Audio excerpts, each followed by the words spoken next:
board noted that His Excellency's victory as the African Political Leader of the Year 2023 is a testament to his contributions to promoting peace, African culture and development, youth and sports development, and advancing Africa's agenda globally. It is also a recognition of his critical role in the infrastructural and socio-economic development of his country, as well as his people-friendly policies.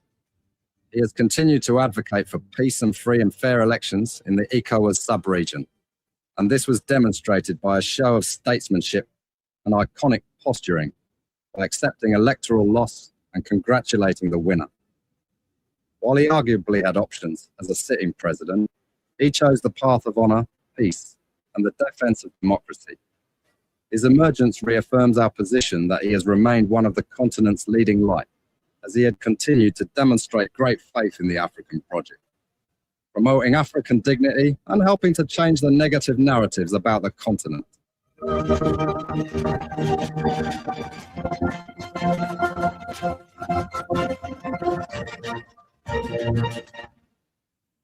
we could become journalists today, we are citizens.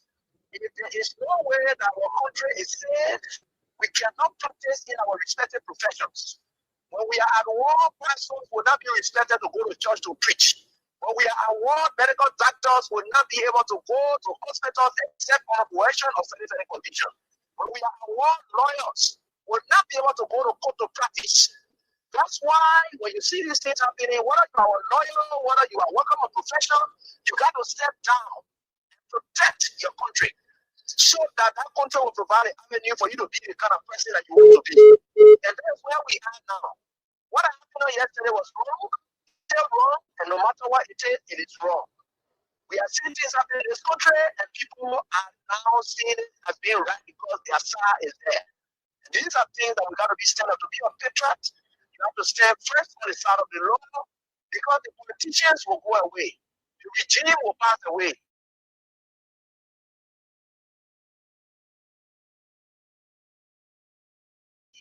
Your patriotic vow will continue to stay on. And these are things that we got to stand up for. It doesn't matter how people feel, what side you want to be on. We just got to speak to the truth, and that is very much important. I see in the next few months a noisy country, a very noisy country, rowdy country, a heavily divided country, a very tough economy, a sense of elitism by those who are coming at the hem of authority. The coming in of the Unity Party is going to multiply the economic woes, economic conundrum, the economic quagmire, the suffering of the Liberian people is going to multiply. We are not prophets of doom, but the reality will come. Mr. President, recently we witnessed the demolition of the CDC status in Komotyan, which was carried out through the court order. How does the administration ensure that such enforcement action is done fairly and without political interference? The law is the law.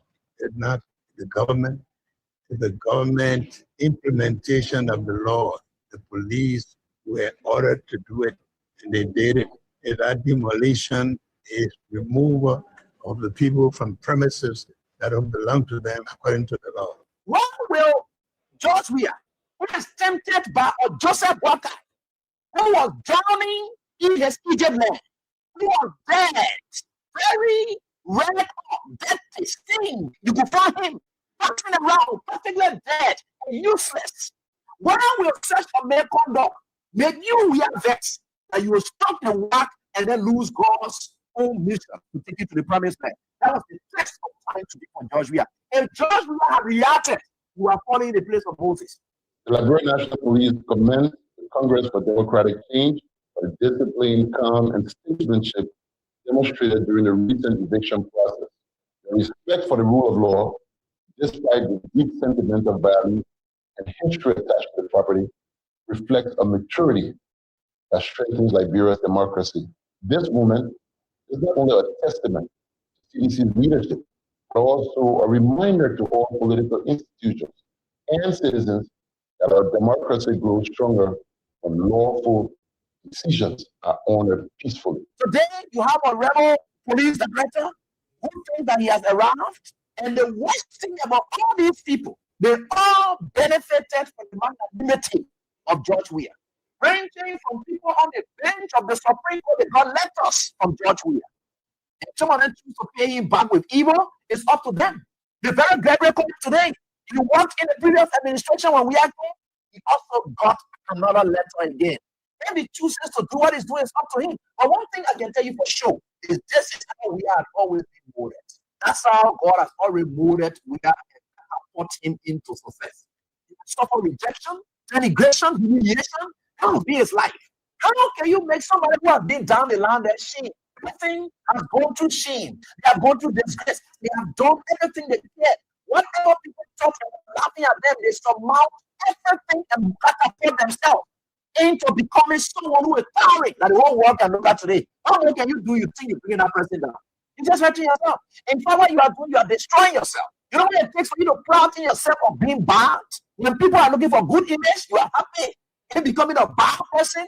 George Weah would never ever buy in to your tricks. George Weah would never ever buy in to your tricks. George Weah would never ever buy in to your tricks. George Weah would never ever buy in to your tricks. George Weah would never ever buy in to your tricks. George Weah would never ever buy in to your tricks. George Weah would never ever buy in to your tricks. He would never ever.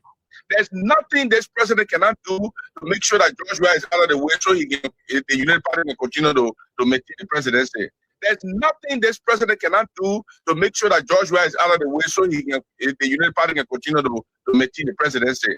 There's nothing this president cannot do to make sure that George Weah is out of the way so the United Party can continue to maintain the presidency. There's nothing this president cannot do to make sure that George Weah is out of the way so the United Party can continue to maintain the presidency. But I can tell you, this is a bad example. George Weah would never ever buy in to your tricks. He would never ever. There's nothing this president cannot do to make sure that George Weah is out of the way so the United Party can continue to maintain the presidency. But I can tell you, this is a bad example. George Weah would never ever buy in to your tricks. He would never ever. There's nothing this president cannot do to make sure that George Weah is out of the way so the United Party can continue to maintain the presidency. But I can tell you, this is a bad example. George Weah would never ever buy in to your tricks. He would never ever. Having incredible intelligence and through the vigilance of Joint Security Officer of Staff at the Raleigh International Airport, on June 8, 2026, led a successful operation led to the intersection of 198 confirmed sticks of cocaine, amounting to 237.6 kilograms. The estimated value of the 237.6 kilograms of cocaine is 19,226,000. Approximately 3.6 billion $. This payment was destined by Dr. Ellen England. This issue represents one of the most significant narcotic transactions in recent history. The investigation found that on Friday, June 5th, 6 boxes were prepared for shipment through the cargo system at the Dorados International Airport. The shipment was processed on the false description of ordinary goods, declaring it to be Nagicube Lapa. But from the beginning, already red flag. Discrepancies in the declared weight of the product, suspicion from the screening images, and conflicting shipment documentation. Because of those discrepancies, the cargo did not leave as planned on June 5th. On Sunday, June 7, 2026, when the boxes were rescanned and physically inspected, a white powdery substance was discovered concealed in them. A substance was immediately turned over to the Liberia Drug Enforcement Agency, was subsequently tested and to be cocaine. The investigation did not stop at seizure. The Joint Special Investigative Team examined the cargo trail, the airway bill, the communication, control, data evidence, the conduct of the individuals involved, and also the actions taken after the cocaine was discovered. The evidence establishes that this consignment was exposed. There were deliberate efforts by operating cells of the cartel to bribe security personnel. The investigation found that on Friday, June 5th, 6 boxes were prepared for shipment through the cargo system of the Roberts International Airport. The shipment was processed on the first description of ordinary goods, declaring it to be Maggie Cube and Lapa. And from the beginning, already red flags, discrepancies in the declared weight of the product, suspicion from the screening images, and conflicting shipment documentation. Because of those discrepancies, the cargo did not leave as planned on June 5th. On Sunday, June 7, 2026, when the boxes were re-scanned and physically inspected, a white powder substance was discovered concealed in them. A substance was immediately turned over to the Liberia Drug Enforcement Agency. It was subsequently tested and confirmed to be cocaine. The investigation found that on Friday, June 5th, 6 boxes were prepared for shipment through the cargo system at the Roberts International Airport. The shipment was processed under false description of ordinary goods, declaring it to be Maggie Cube and Lapa. But from the beginning, already red flags, discrepancies in the declared weight of the product, suspicion from the screen images, and conflicted shipment documentation. Because of those discrepancies, the cargo did not leave as planned on June 5th. On Sunday, June 7, 2026, when the boxes were re-scanned and physically inspected, a white powder substance was discovered concealed in them. A substance was immediately turned over to the Liberia Drug Enforcement Agency. It was subsequently tested and confirmed to be cocaine. The investigation did not stop at seizure. The Joint Special Investigative Team examined the count that on Friday, June 5th, 6 boxes were prepared for shipment through the cargo system at the Roberts International Airport. Shipment was processed under false description of ordinary goods, declaring it to be Maggie Cube and Lapa. But from the beginning, already red flags, discrepancies in the declared weight of the product, suspicion from the screening images, and conflicting shipment documentation. Because of those discrepancies, the cargo did not leave as planned on June 5th. On Sunday, June 7, 2026, when the boxes were re-scanned and physically inspected, a white powder substance was discovered concealed in them. A substance was immediately turned over to the Liberia Drug Enforcement Agency. It was subsequently tested and confirmed to be cocaine. Before we could become journalists today, we are citizens.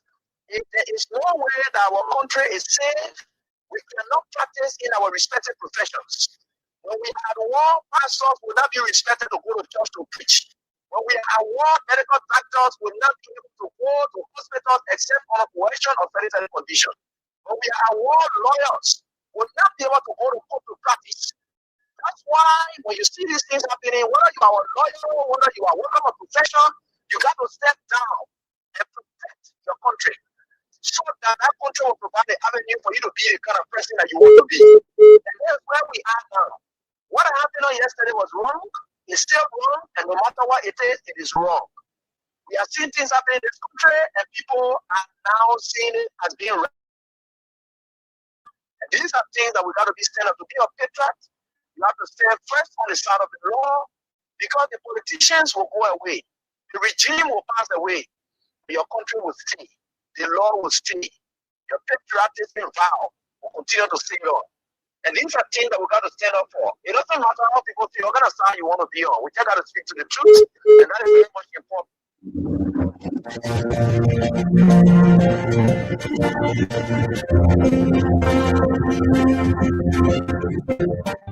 His Excellency, George Weah, President of Liberia. Our board noted that His Excellency's victory as the African Political Leader of the Year 2023 is a testament to his contributions to promoting peace, African culture and development, youth and sports development, and advancing Africa's agenda globally.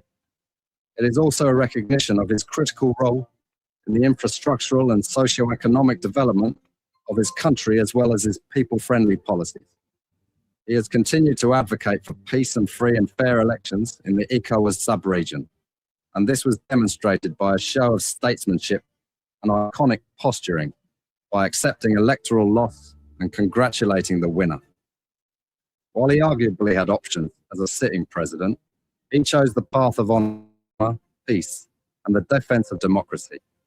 His emergence reaffirms our position that he has remained one of the continent's leading light, as he had continued to demonstrate great faith in the African project, promoting African dignity and helping to change the negative narratives about the continent.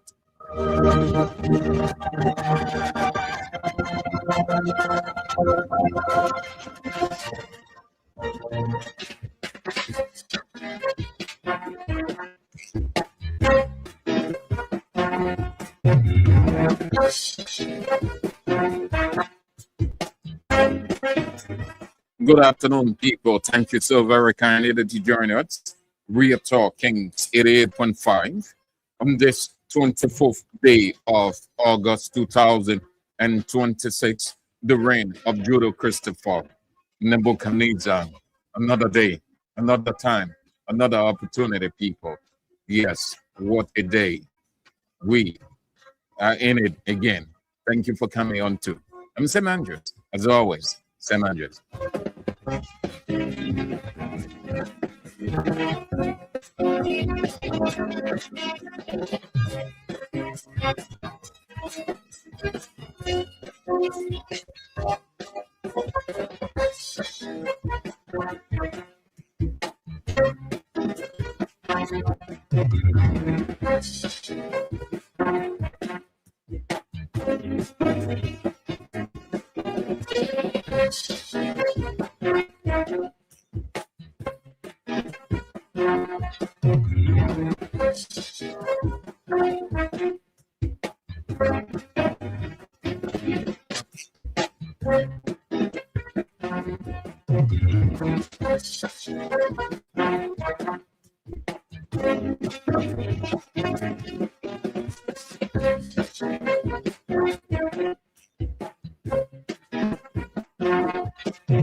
Grateful we are to God Almighty, the creator and sustainer of the universe, who keeps watch over each and every person, never reneging on his promises, but fulfills every word that he uttered in the fullness of time.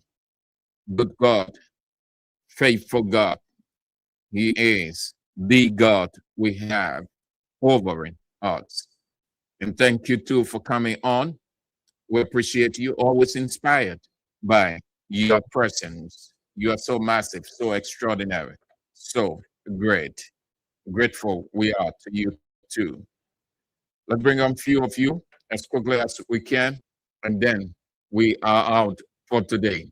Benita Undebi, Johnsonville, Willem Massaquoi, Hamilton, New Jersey, USA, Vinicius Barr, Papi Soses Keita, Morris Gray, Samuel Zizi, O'Rourke, Matilda Stevens, USA, A. Mohammed Dukley, Quadubonin District, Lofa County, Jackson C. Ponin, Riversets, ITI, Zokia Zolu, Tobasi, Smith Ondorf, ELW in rehab, Sylvester Moreau, Police Academy,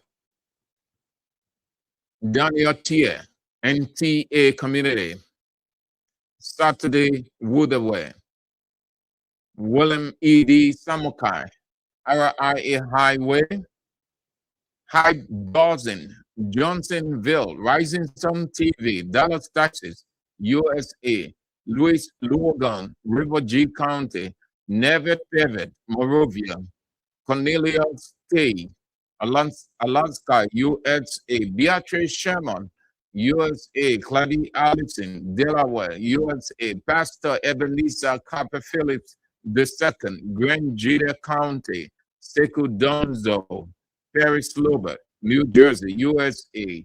Princess L. Peters, Gunter, Nima County. Cogway-Wheeler, Magibby County. Jordan Dole, Quadubonin District, Lofa County. Mulba Beza, Philadelphia, USA. Jumont Colley, your residence. Jugonti Chie. James Womel, Bon County. Gary Cooper, Collie Dogba. Philip Tarr, Grand Jeda County. Abu Kaba, Marshall City. Slavion Blackpool, California, USA. My dear sister, Oricha Sonnewood Choir, hope that you are faring well. I know you are. Good to have you on. Thank you so much for everything, the support, the pieces of advice, the concern. Have a wonderful day. The chairman himself, Ron Rico, Kenneth Ball, Latu Palm, the one and only chairman for life. All of you people, we are grateful. Thank you all for coming on. It's another day, great day. Post Nigeria Bar Association 66th Annual Conference presentation. The address took place. It was a splendid presentation, well-written text, and well delivered. Almost 30, 35, 40 or more paragraphs read with energy and enthusiasm, and the audience was thrilled.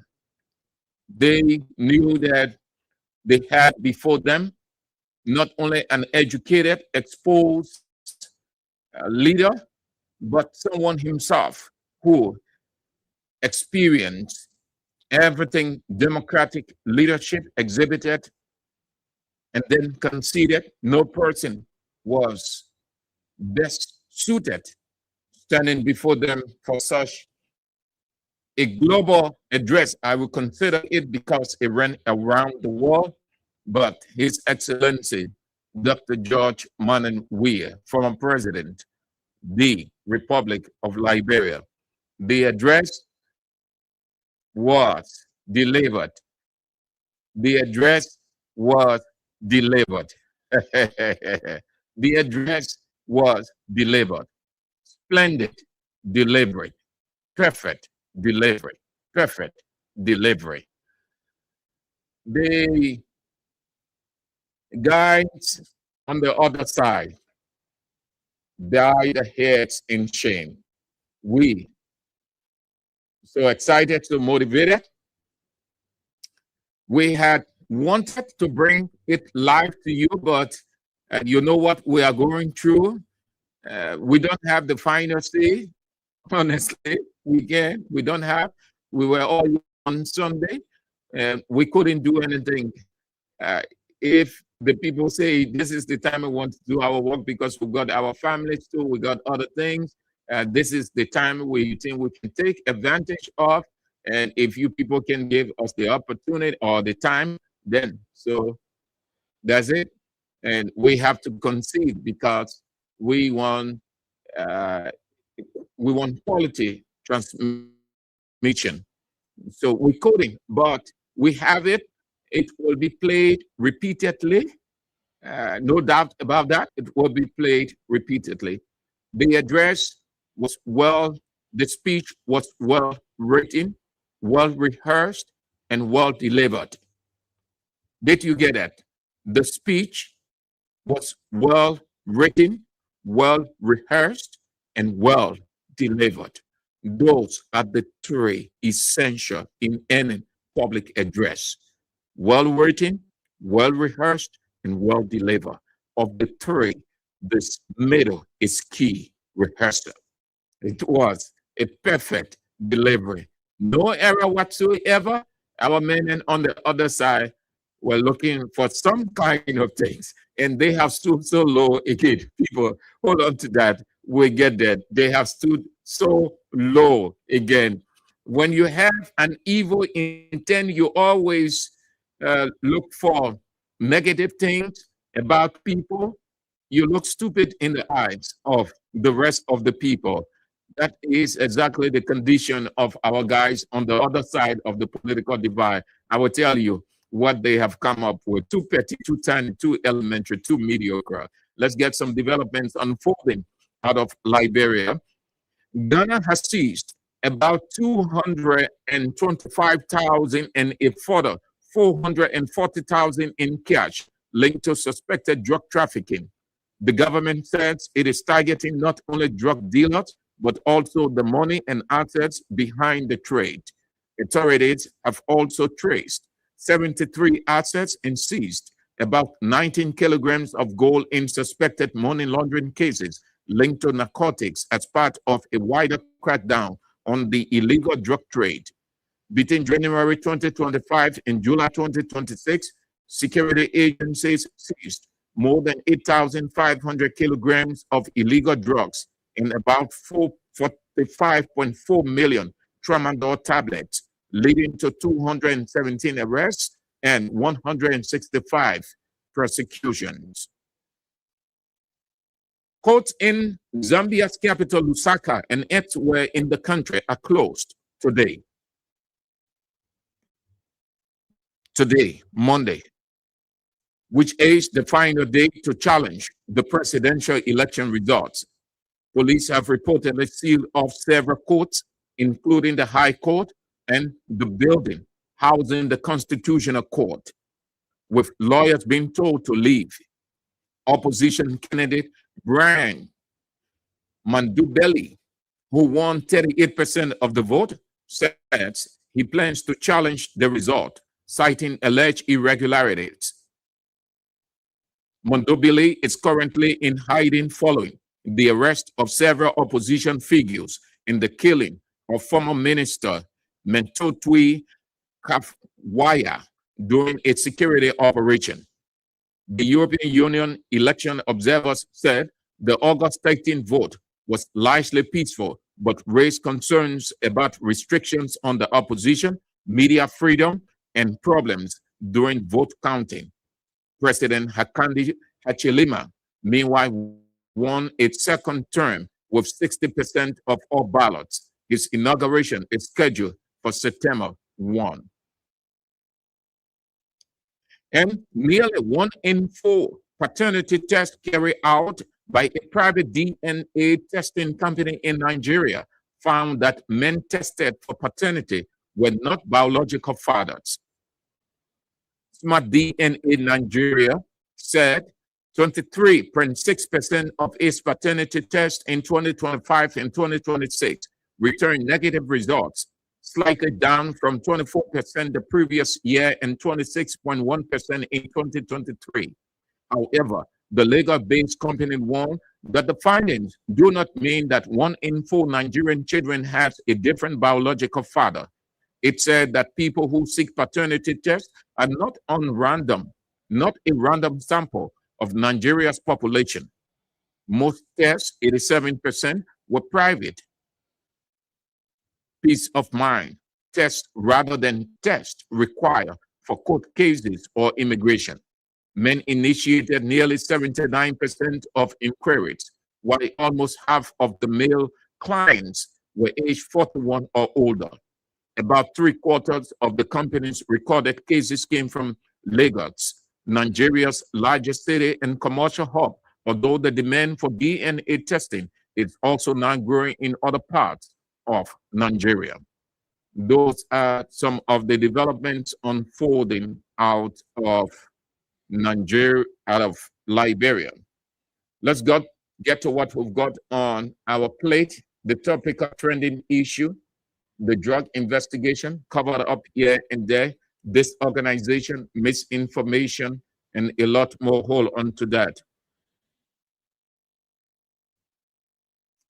The Congress for Democratic Change is bereaved. the former superintendent of Grand Bassa County, a vocal voice, a resolute militant, John J. Blackburn, is dead. The news has gone far and wide, and as a mark of true leadership and empathy, His Excellency Dr. George Martin Weah, in his address to the Nigerian Bar Association, called for a moment of silence.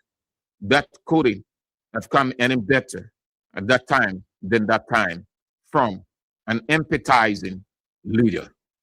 He was 100%, even 5,000% right, and the rest of the people making up the audience start to reflect on their different situations too, and empathizing by their gesture with His Excellency, the former president. Again, our condolences to the Congress for Democratic Change, his family, and every other person. We share in your grief, your pain, your hurt. He is no more, and we can say that he played his part well. He was more revolutionary. He couldn't have been. He did his part. He brought the government to power. He did serve his people in the capacity he was appointed in. And the Congress for Democratic Change is grateful for his service. It is, as it is the custom over the days, his party, the Congress of Democratic Change, going to release the itinerary leading to his burial. By then, the former president, the standard bearer of the Congress of Democratic Change, will be in the country. Death is depolitical. That means you cannot put put politics in death. When I tell you that Unity Party is devil's party, people get vexed and think that I'm just being unprofessional. But I'm just being descriptive, giving what I know about Satan, the characteristics of the devil, and those same characteristics that Unity Party is portraying. And thank God it is happening, their own people saying it. We wouldn't wish anybody death, neither would we rejoice over the death of anybody. This is worth sounding. You Unity Party people just know this because he has been your supporter. He is your supporter. He has defended he has defended President Walker. He has defended the policy of Unity Party. He has cursed George Weah, condemned George Weah, condemned the CDC, doesn't even want the CDC and seditions to exist in this world today. Here is Unity Party supporter. Upon hearing the death of the former superintendent in the Congress for Democratic Change government, John J. Blackburn, Unity Party Lester Tenney immediately took to his official Facebook page and said, "Hey, CDC number reducing," meaning it is good that a member of CDC has died. Lester Tenney, Unity Party supporter, rejoiced over the death, happy because former Grand Bassa County Superintendent John J. Blackburn, who was a stalwart of CDC, died. Unity Party Lester Tenney, the one who is at the University of Liberia, he was happy that John J. Blackburn died. Lester Tenney, imagine, Unity Party supporter, Lester Tenney, hearing the news of John J. Blackburn's death. The man got excited. He got joyful. He was so motivated. He was so happy. Imagine that. The man immediately, he didn't give himself time to digest the man's death. Rushed to his Facebook page and say, hey, CDC no more reducing. With the passing of John Jack Blackwell, CDC no more reducing, meaning they will not have the chance 2029. It also means, what he meant also, that I wish many CDCians would die. Many CDC people would die. Dr. Lester Tandy, the man who said he has doctorate degree, every day he's on CDC, he's against George Weah, he's against CDC, saying all kinds of things, and supporting President Joseph Yoma Boakai. And here is the irony of it. When he did that, no Unity Party person ever said it was wrong. But the same Unity Party people would say, in this country, we are one. We should not put politics in everything. But yeah, the man put politics in it. The man got excited, motivated, joyful because John Jack Blackwell died. So he wrote, hey, CDC number reducing, meaning thank God that the CDC men die. I wish that many CDCians would die so that Unity Party would have a free ride. Imagine Dr. Lester Tandy, Unity Party supporter, rejoice over the death of John Jack Blackwell, as if he would not die, as if nobody from his family would die, or that he has not experienced death. But that is Unity Party people. That is Unity Party people.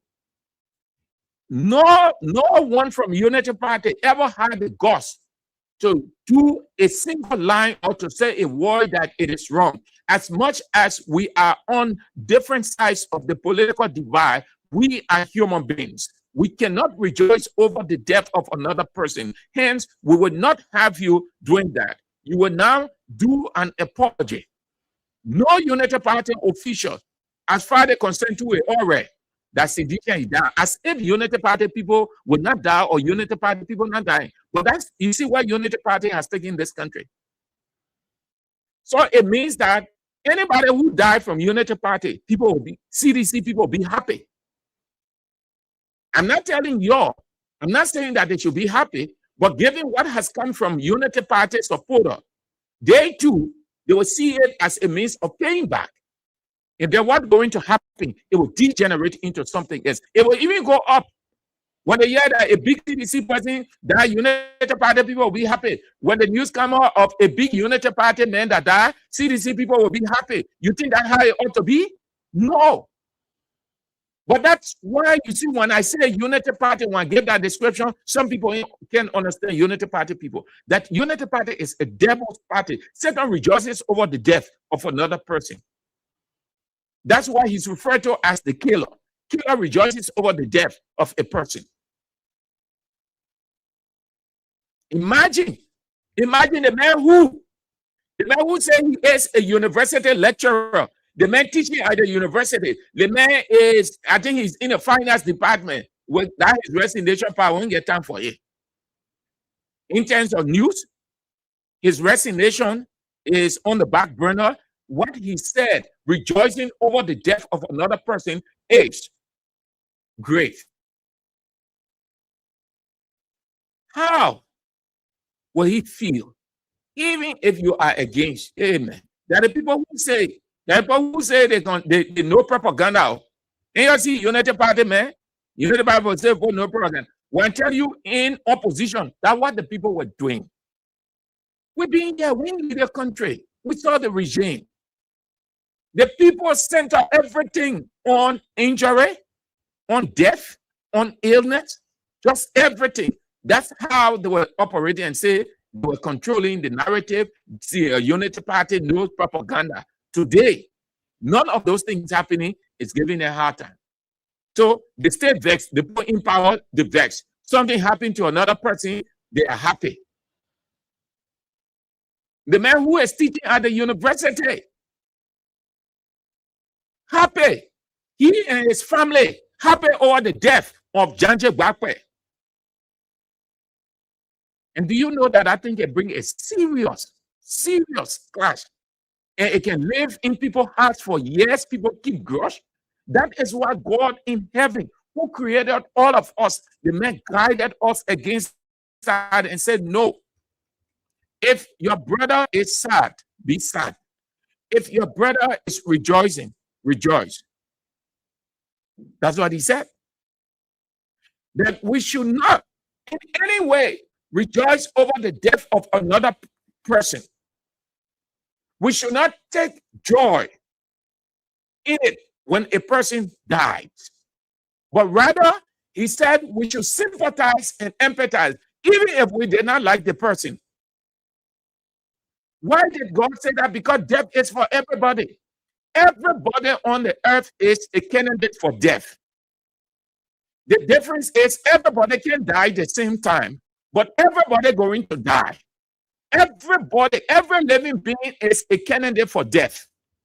Whether small, big, or millionaire, no millionaire, poor, death is for every living being is a candidate for death. If that wasn't true, nobody would have died. Nobody from the very first day God created the world, nobody would have died. Jesus wouldn't even have died. The great Messiah wept over people passing. He empathized and sympathized with them, even when they were not with him. And that's why he tells us as human beings he created that death is a cycle, or death is just going like a ring. That it happens to this person today, do not rejoice. That's what God said. The reason it is a ring, it's going around. It's going around. Just do a cycle wherever you are. That's how death goes. So when it hit this side of the ring, don't be happy according to God. Don't be happy because it's going to leave where it is and it's going to come on the other side, and you don't know. It might be the place that you are standing and it hits you. And then what happened? Will you expect people to be laughing and rejoicing? Imagine Unity Party supporter Lester Tendi. The man got happy over the death of Janje Gbagbe. Simply because Janje Gbagbe was a sedition. So is it a wrong thing to be a sedition? Is it a wrong thing to be part of that party? So when you are a sedition, then you won't worth living? No Unity Party person ever had the guts or that bravery to look at him and say, this is wrong. Don't do it. We are all Liberians. Death is not for one person. You politicize death, death can come to you. But that's Unity Party. If that was done by a sedition, all of Joe Bwaka officials, his supporters, they will be all over the place saying all kinds of things, condemning her. But here they are. They can never say anything. That tells you how Unity Party people are very wicked, very diabolic. Very, very. You can't do that. The man got happy. Let's not tell you. Imagine the man celebrated all the death of Janje Gbagbe. And with that now, you expect CDC to take that man? Or when something happened to his family or anyone in his family, what's going to happen? The people rejoice too. That's the time you see these not call themselves Unity Party people will be flooding all over the place. This is wrong. You can't do that. We are all one. And you can politicize everything. When the man politicized the death of Janje Gbagbe, let's not tell you go happy. Listen to the man's statement. Even Satan can't even use us. The man said, hey, CDC number reducing.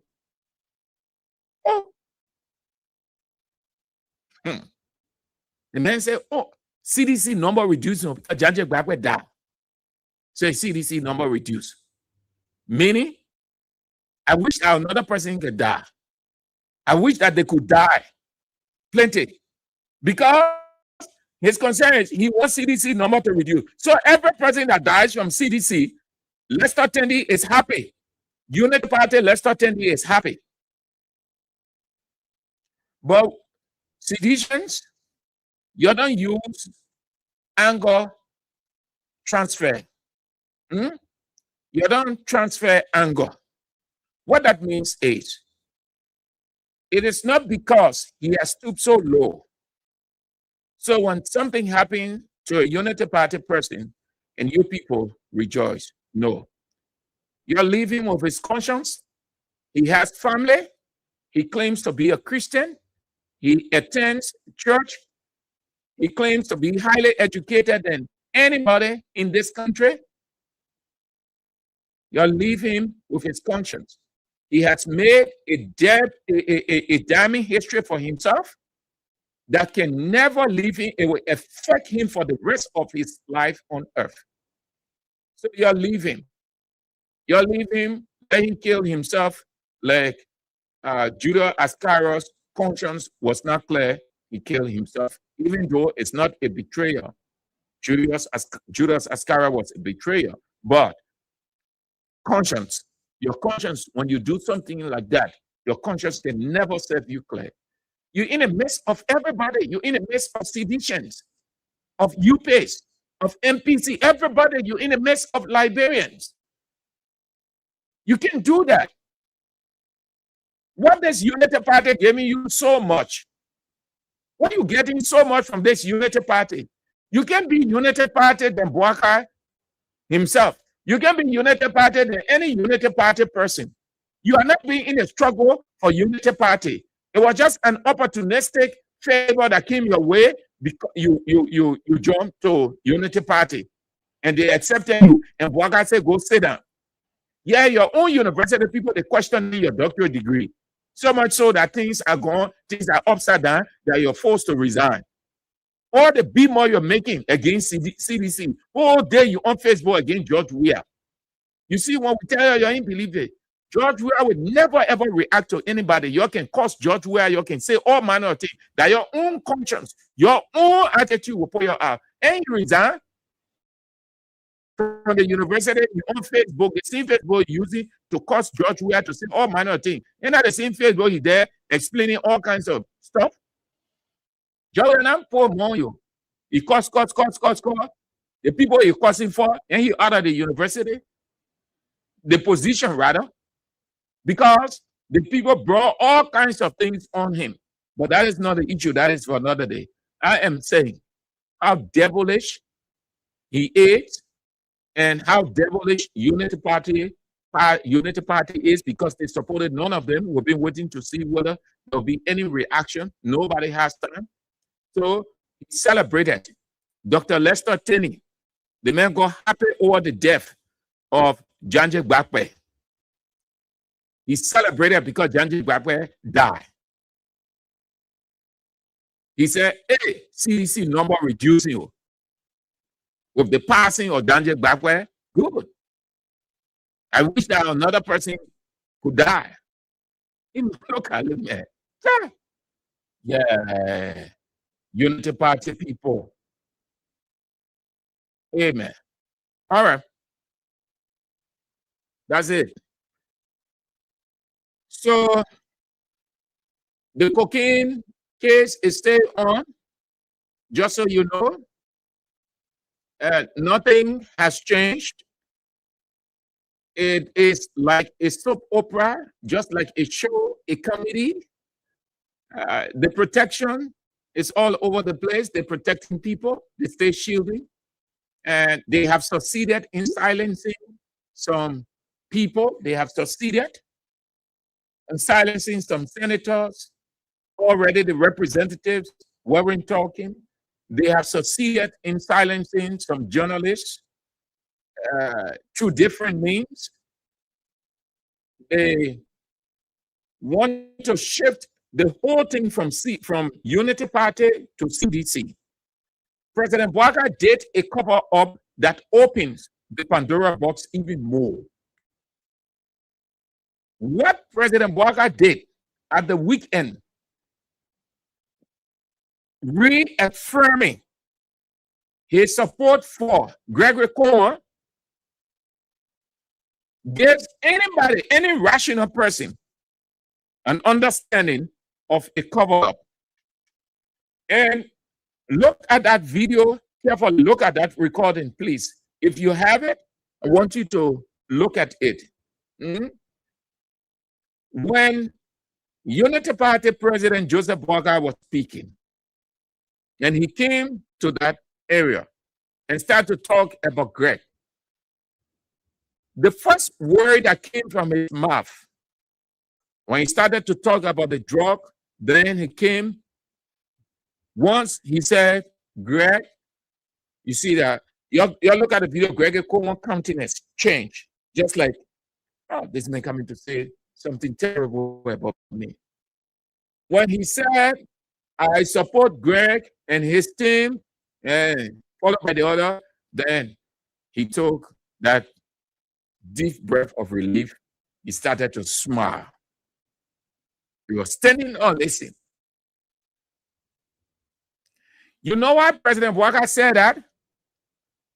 President Boakai said it because he knows what's up. When he started praising Gregory Comer, it's too elementary that you will understand. There's nothing extra Boakai did with it, or just covered up. Moreover, it tells you the president has never shown leadership. He has never shown leadership in this whole drug thing. Chief, we're not against anything yet, not against anybody. We're reasoning yet. President Boakai was very fast and quick to relieve Fitzgerald Biago. When Fitzgerald Biago was going through all of those things, why did President Boakai not say, I believe in Fitzgerald, his fight against narcotics in our country, da. Less than no time, he removed him. Why he placed confidence in Gregory Comer and then he despised Fitzgerald Biago? Just try to do the rational connect, and you will see a disconnect. Something is happening there. Less than no time, President Boakai got rid of Fitzgerald Biago. But then he's protective of Gregory Comer. You know what President Boakai has done to the security sector? All the guys that ran President Boakai, they're misleading him. The first thing first, here is a 42-year-old president who stooped so low. Here is it. A president who is inclined would never have hastened to relieve Fitzgerald Biago. No. Even if those bits and pieces of so-called Facebook evidence, because he acted on Facebook, he acted upon Facebook evidence, quote unquote Facebook evidence, will sit down and say, let me view everything. Moreover, every leader is protective of his institution. Internally, they try to find out why they are protective, because it borders on the credibility of the institution. Couple of things have happened here. Maybe you're not going and start telling. Maybe make sure that it is discussed. He gets the issue, analyze it well for maybe a day or two, and then he called and said, this is the situation. I think this will happen this way because of this, and let's do it this way. Next time, it shouldn't be this way. Why? You know what, Indiana? The institution comes first. Every leader has that responsibility to protect the institution, because within that protection is credibility. When you let the credibility out into the public, and the public now start to discuss it, what happened? Your leadership is gone. Then what happened? He was not protective of Greg or of Fitzgerald Biago, but he became protective of Gregory Comer. You can do that. What kind of leader in the world does that? That's not leadership. You talk Facebook evidence. One person was giving Facebook XYZ. You believe it. You remove Fitzgerald Biago. You have evidence coming on, quote unquote evidence coming on police IG. You jump to his protection. That you support him, he's doing a good job in XYZ. Why didn't he do it for Fitzgerald Biago? Now they have damaged Fitzgerald Biago. You damaged the main character. By removing Fitzgerald Biago, they have acknowledged that Fitzgerald Biago had not been professional. And so the professional person in this thing is Gregory Coleman. How can a president stoop so low like that in terms of reasoning? Even if you want to protect Gregory Coleman, man, President Bouaka, you should not have gone and said it publicly. You reduced the very investigation. You exposed the very security sector. Sorry, no disrespect, but the president shouldn't have done that. If you have confidence in a person, just leave it as it is. You're not under obligation to satisfy the public. You are not answerable to the public in such a situation. To say, oh yeah, I'm gonna say something to the people because they want to hear something. If you know that you have confidence in Gregory Coleman, you don't have to come and say it the way you said it. You appointed Gregory. You appointed nobody putting anything to your neck or pressurizing you to remove Gregory Coleman. Gregory Coleman works at the will and pleasure of you, the president. So if you have confidence in Gregory Coleman, you don't have to go and say the way he said it.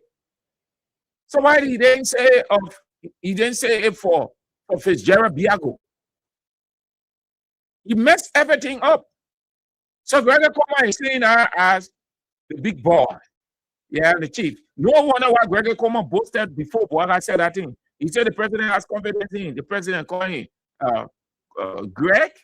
The man is untouchable. He's untouchable. But what Mr. President did was not right at all. Was not right. Was not right. Was not right. He simply said Fitzgerald Biago is not professional. Gregory Coleman is professional. And listen, the only thing President Bouaka can declare vote of confidence in Police Director Gregory Coleman 1 million times. The only thing that holding all of these things of exposure that these guys, the day any one of these guys just open up, that is why you see here they're doing the protecting, the talking to, the begging. President Bouaka can declare vote of confidence, reaffirmation, everything in Gregory Coleman 1 million times. It is not what that will prevent any exposure. The exposure of the government lies with the guys who they are treating that way. Even the one who left first, the one they call Pascal, who is in exile. If that one just come out and explain how the whole drug thing started, going all the way to the executive, what will President Bouaka do? He will be embarrassed. He will be shamed. He will bow his head in shame. Gregory Coleman doing nothing. The only thing Gregory Coleman is to protect a man. You know what's up? But it doesn't say that is the end of the story, because the rest of the guys who are out, they know how the whole drug something is. They know. It only takes one or two of them to speak out. And see whether President Bouaka will reaffirm confidence in Gregory Coleman. He will not. He will be too ashamed. He will be embarrassed as he is presently. So that declaration of support or vote of confidence in Gregory Coleman ain't mean anything. Nothing mean, Mr. President. Just to make your people happy and they clap, and Gregory Coleman took deep breath. He thought you were going to say that Gregory Coleman is doing this, he's not handling that, and will take appropriate action. So he said, I support Greg. He took a deep breath, a breather, and he started to smile. All right, that will be doing it for that. So people, the world's greatest had the honor to address the Nigerian Bar Association 66th Annual General Conference on the 23rd of August in Nigeria. The event was a unique one, just as I've been telling you prior to the address over 2 weeks, that it was going to bring together every disciplines from across the aisle, business executives, besides the lawyers, politicians, just everybody. You saw that the hall was jam-packed. Then came the time for His Excellency, the former president, political leader of the Congress for Democratic Change, George Weah, to deliver the address. The address was well written, well rehearsed, and well delivered. These are the three in public address. These are the three essentials in public address.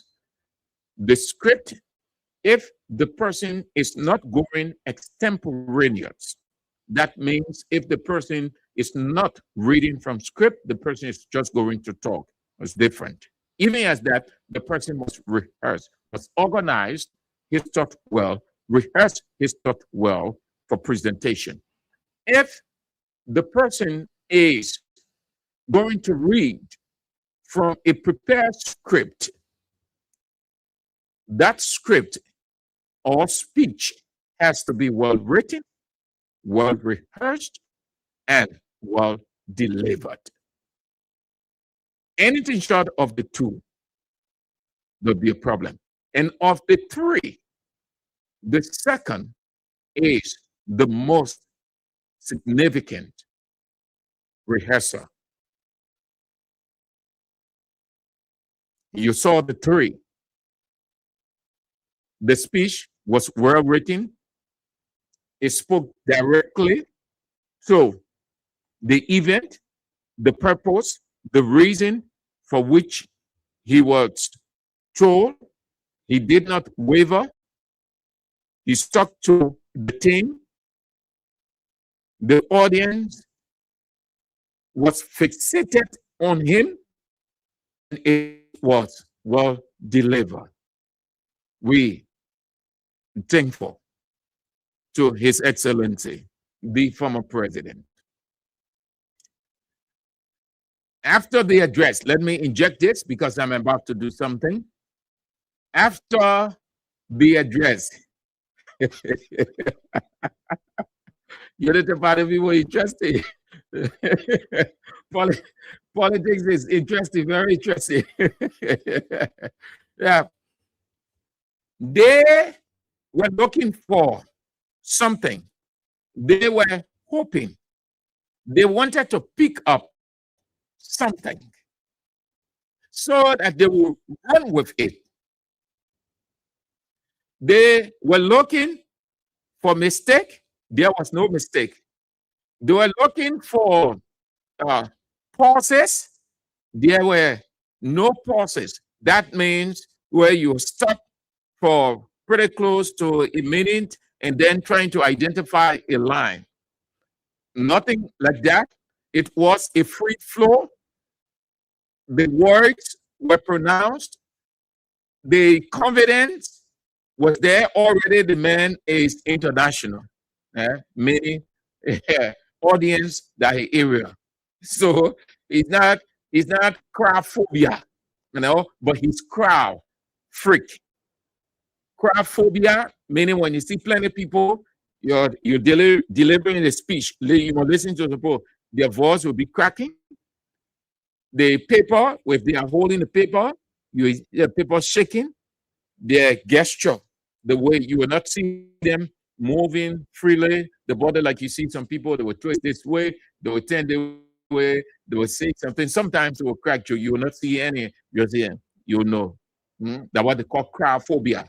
It happens to everybody. Sometimes when you see pastor, the last cry, and the pastor go on and saying, yeah, pastor, sorry. That pastor trying to. So that when he takes the mic, we have that confidence. So United Party people are looking for something and nothing came up. Because United Party so jogging. So you know what they resulted to? One person wrote, then everybody started ready. They say, why the Nigerian Bar Association invited John Weah? John Weah was an embarrassment, but the guest stayed an embarrassment.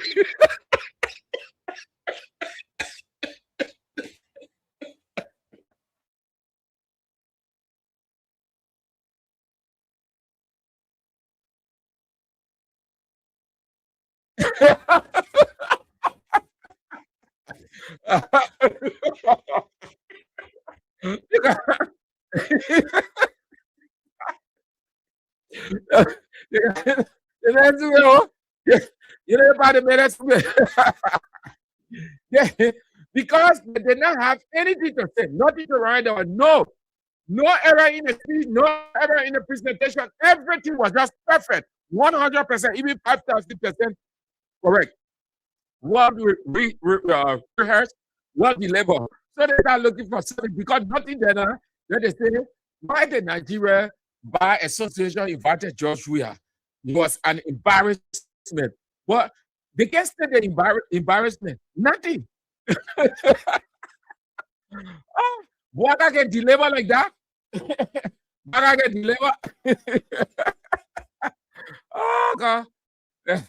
So let's listen to excerpt or portion of the address. Yeah. Let's see the George Banner Upper, the 20th president of Liberia. Welcome, sir. He's doing it. That one he was introduced.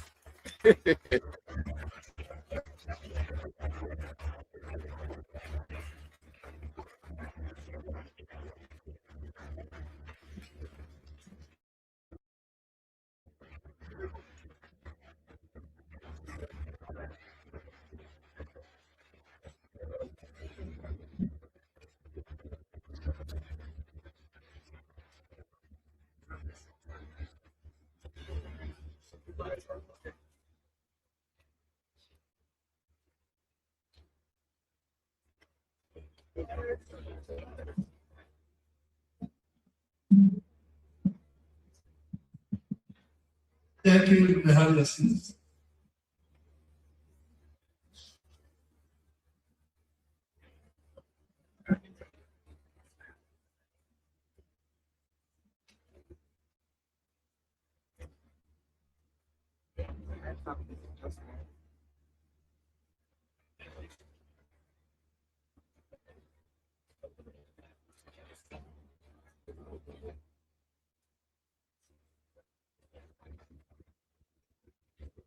Good afternoon.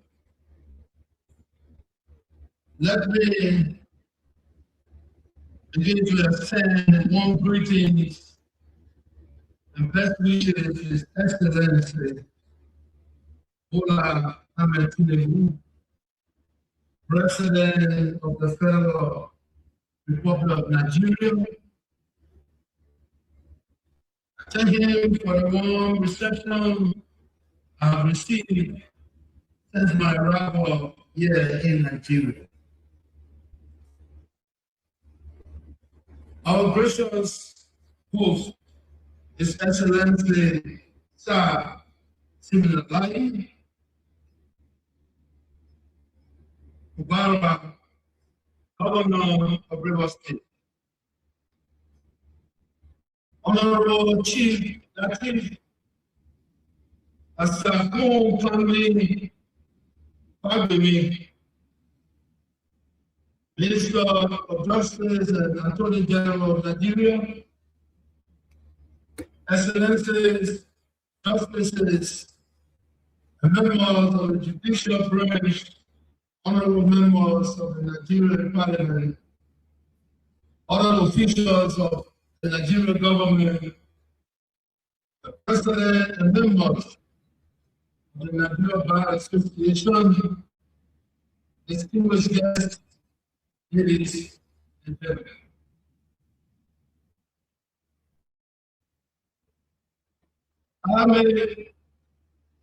May I also give special recognition to my good friend and brother, Mr. Babatunde Kwame Ogala,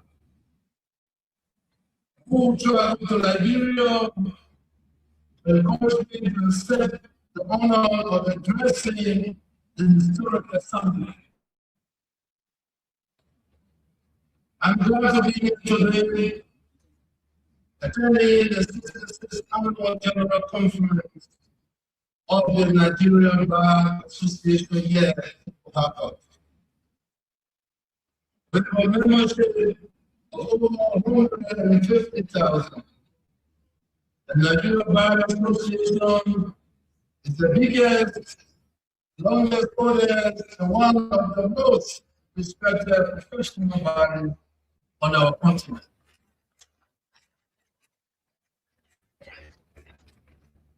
I want to thank you for choosing a team as bold as beyond limits. When I first heard it, I smiled because in my own life has taught me one thing.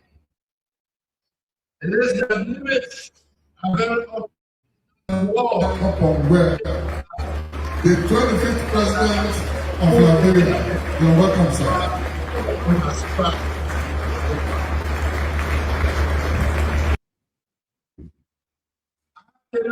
Okay, sorry, let's do it this way. That's why I wanted you to see on the screen apart from the audio. So I've been trying to get it. I have it now. Let's do this, please.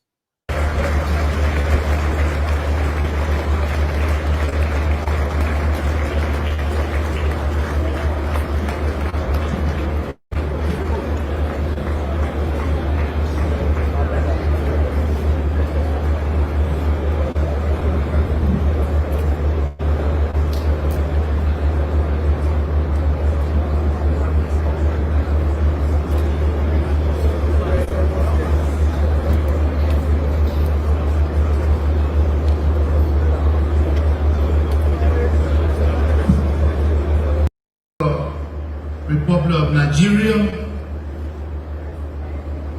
I thank him for the warm reception I have received since my arrival here in Nigeria.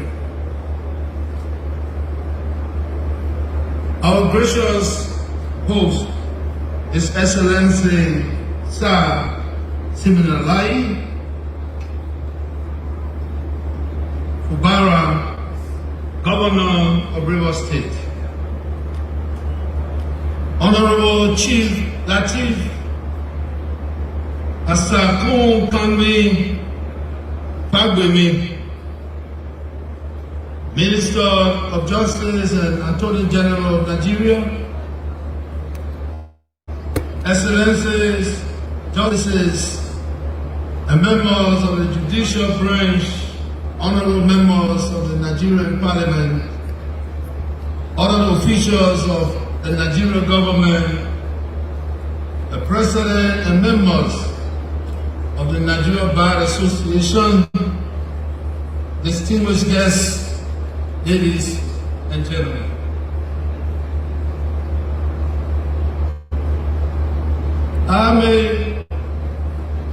May I also give special recognition to my good friend and brother, Mr. Babatunde Kwame Ogala, who traveled to Liberia to encourage me to accept the honor of addressing the Historic Assembly.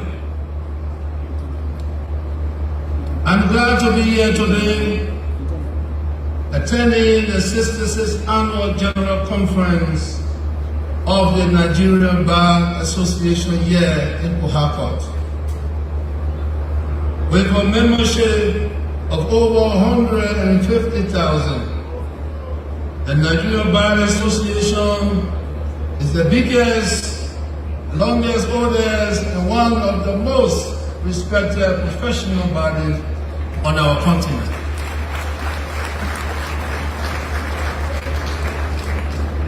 I want to thank you for choosing a team as bold as Beyond Limits. When I first heard it, I smiled, because if my own life has taught me one thing, it is that limits are very often not the walls we think they are. They are the only edge of what someone has tried so far. I did not come here as a lawyer, and I will not pretend to be one. I grew up in the ghetto of Gibraltar in Monrovia, Liberia, where very few believe that a boy raised largely by his grandmother, who one day stand on the wall of biggest football stages, or take an oath as president of the Republic of Liberia. I was told in many quiet and not so quiet ways what the limits of my life was supposed to be. I did not accept them, not out of arrogance, but because the limits placed us by man are not the same as the limits placed on us by God. Beyond Limits, to me, is not a slogan. It is a living testimony of life. I'm not here merely to tell you my story, but because what is true for one man can also be true for a profession and for a continent. Allow me to speak to you about two things today.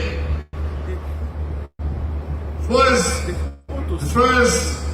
the bar and the bench are guardians of our democracy and the dangers that threatens the guardianship in West Africa today.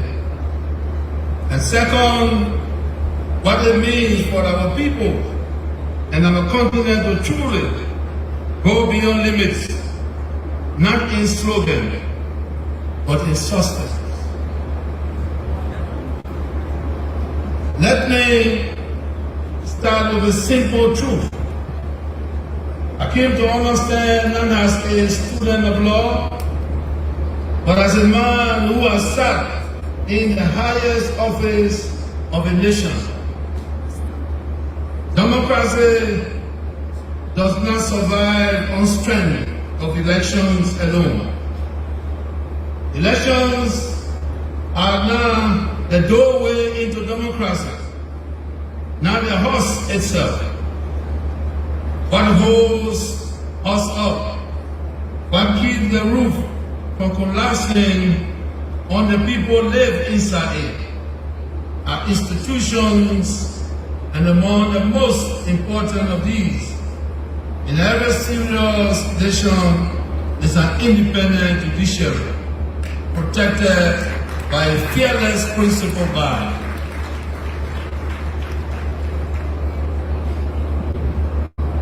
And let me be plain about something else, because it is often more dangerous of the two threats of democracy. The danger is not only that soldiers might seize power in the night, or that a defeated candidate might refuse to leave office. It is also a leader who arrives in office 2 through a free and fair elections can over time, often gradually, begin to govern like the very dictator that ballot was meant to guard against. Leaning on the judiciary until it bends to his will. A strong army and legislative until it's become an echo chambers rather than a check on his power. A tyrant with a certificate of return is still a tyrant. Democracy, properly understood, does not end on the election night. It is tested every single day after in how power treats the courts and the parliament that exists to restrain it. I was glad to learn in preparing to come before you that your own outgoing president, Mazi Afam Osigwe, said something not long ago that I found myself nodding, as though he had seen my own notes before I wrote them. He said, democracy cannot survive on strong men. It survives on strong institutions. That sentence deserves to be rated above the door of every parliament and every courtroom in West Africa. A conviction that every serious African who has had power and hope to build something that stays after him must eventually arrive at. The rule of law is not an abstract phrase for law school lecture halls. It is the practical guarantee that the citizen rights do not depend on who is in office or what favor they can secure. That a journalist, a trader, or a student in Port Harcourt, Monrovia, or Bamako has the same protection under the law as a minister or a general. The moment that guarantee weakens, everything else in a nation weakens with it. Investment, security, public trust, and peace itself. And here is the uncomfortable part. This danger does not only come from the coup makers who seize power in the night. It also comes from the government that call themselves democratic through budgets, manipulations, wrong appointments, and pressure on judges, and deciding that courts should be a convenient rather than a check. We have seen nations where the judiciary's own budget must first pass through the executive. It is meant to hold accountable. We have seen social courts, special courts, create not to deliver justice, but to secure political outcome. A dozen of judges dismissed in a single stroke by presidential decree, and we have seen across our region since 2020 an unsettling pattern of soldiers stepping over constitutional altogether.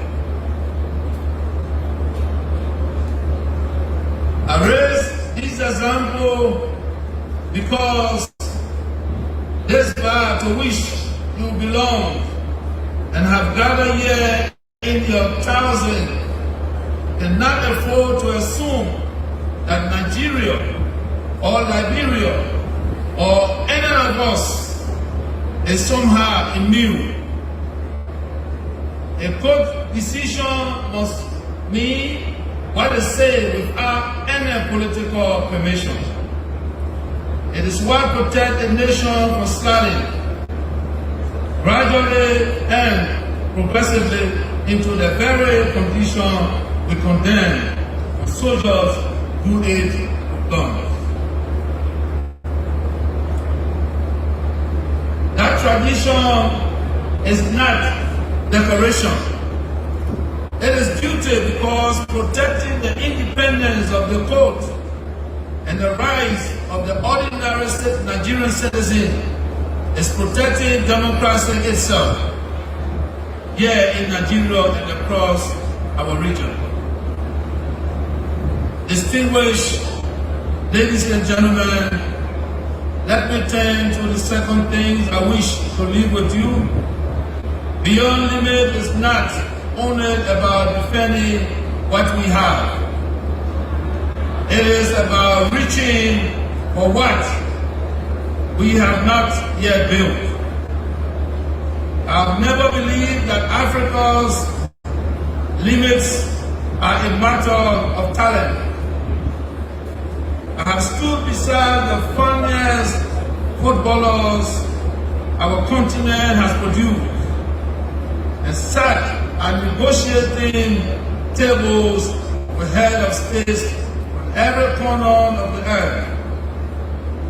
We Africans are not short of brilliance. We are short too often of the infrastructure and the organized will to let that brilliance connect to itself with us. This room is a proof of it. The Nigerian bar counts among its numbers some of the finest legal minds in the world, many of whom have built extraordinary careers abroad, in London, in Washington, in the Gulf. That is nothing to be ashamed of, but it is something we must be strategic about. For too long, we have called this only a brain drain, as though it is purely a loss. I ask you to think instead about brain circulation, pulling that expertise back into nation building without demanding anyone abandon what they have earned and learned abroad. Our African diaspora already sends home well over $100 billion a year in remittances alone, more than the foreign aid and investment Africa receives combined. Imagine that Clean Energy formally invited into legal reforms and judicial mobilization as a deliberate national strategy.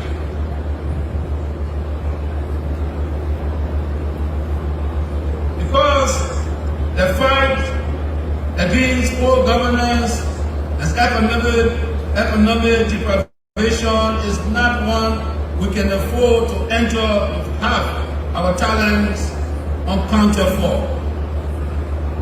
A Nigerian trained lawyer on an arbitration panel in Paris, or advising a global institution in New York, is not lost talent. It is talent operating at the highest global standard, available to be called home if we organize that bridge for it to cross. This too is what going beyond limits must mean for us. Refusing to accept that our infrastructural and governance challenges are any kind of ceiling on what is possible. I did not accept the limits the slum seems to set for me. I said this to you not as a theory, but as something have laid in November 2023 when the early provisional results of our runoff election made clear which way our country has voted. I did not wait for the counts to be completed or for the final result to be formally announced before I picked up the phone to congratulate my successor. There were those around me who suggested patience, who argued that the sitting president owed it to himself to contest every figure until the very last vote is satisfied. I choose otherwise. I choose to concede while the counting was still on the way, because I have always believed and still believe that the will of the people must stand above the ambitions of any one man in the democratic system.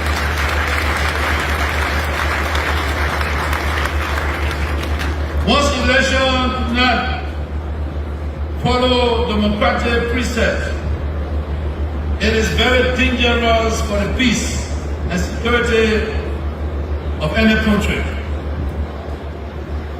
I am told that one day the association extended its invitation to me. This citation spoke directly of that decision of a leader who chose to put his country before his own ambition. I want to thank the Nigerian Bar Association for that recognition.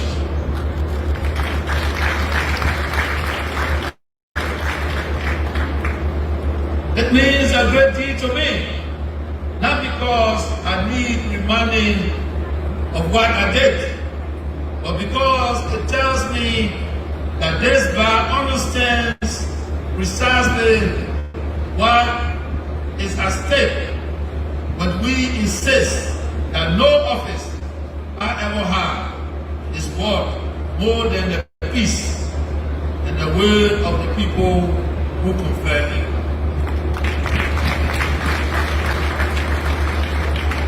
If a small nation like mine can insist on that standard for itself, then surely this continent, with all its wealth of talent gathered in this very hall today, can insist on standards beyond the limits others have too often assumed for us. Let me say again, not only as a former president, but as a brother, a fellow traveler on this great continent of Africa, someone who understands deeply what it means to look at the wall of obstacles and decide to climb over it. When your leadership invited me to speak on the team Beyond Limit, resonated with the very core of my life journey. To go beyond limit is not a phrase reserved for athletes who break records or politicians who win elections. It is a daily mandate for every lawyer, every judge, every leader, and every citizen who refuses to let the present circumstances dictate the ultimate destination. Limits, more often than not, are imagination born out of fear of history or of the low expectation others have placed upon us. You already know part of my story. That boy from the slum of Monrovia in a little community called the Rock of Gibraltar, not the one between Morocco and Spain, was the Rock of Gibraltar in Monrovia. But every worded measure, that boy was not supposed to play on the grandest stages of world football, let alone win the Ballon d'Or. He was certainly not expected to one day lead his nation democratically. As president, so when I tell you that limits can be broken, I'm not offering you the theory. I'm offering you the life. How do we break these boundaries? We do it by anchoring our lives in 5 timeless, unshakable values.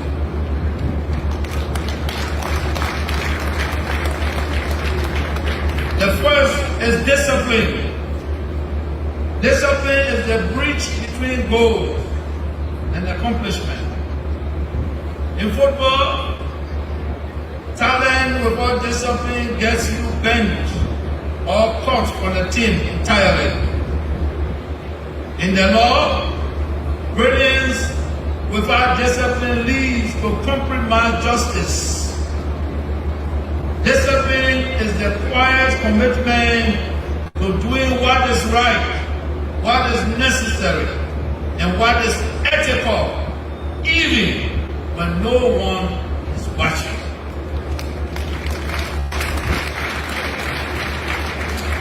Coupled with discipline is the raw necessity of hard work, because there are no elevators to success. You must take the steps to push past the barriers of systemic corruption, weak infrastructure, or institutional inertia. We must be willing to work out our problems. As legal minds, your hard work secures the liberties of the common man and fortify the rule of law. Yet, our labor means nothing if it is not governed by respect.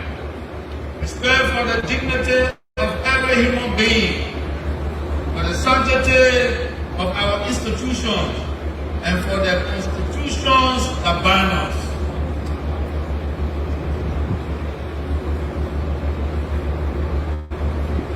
True leaders do not go beyond limits by tearing others down. We go beyond limits by lifting others up, by respecting diversity of thought, and by upholding the integrity of the judicial process. When you push against limit, the limit push back. That is where perseverance becomes the greatest weapon. You will face defeat. I lost election before I ever won one. I lost matches before I ever raised the trophy. Perseverance is the internal voice that says, I will rise again.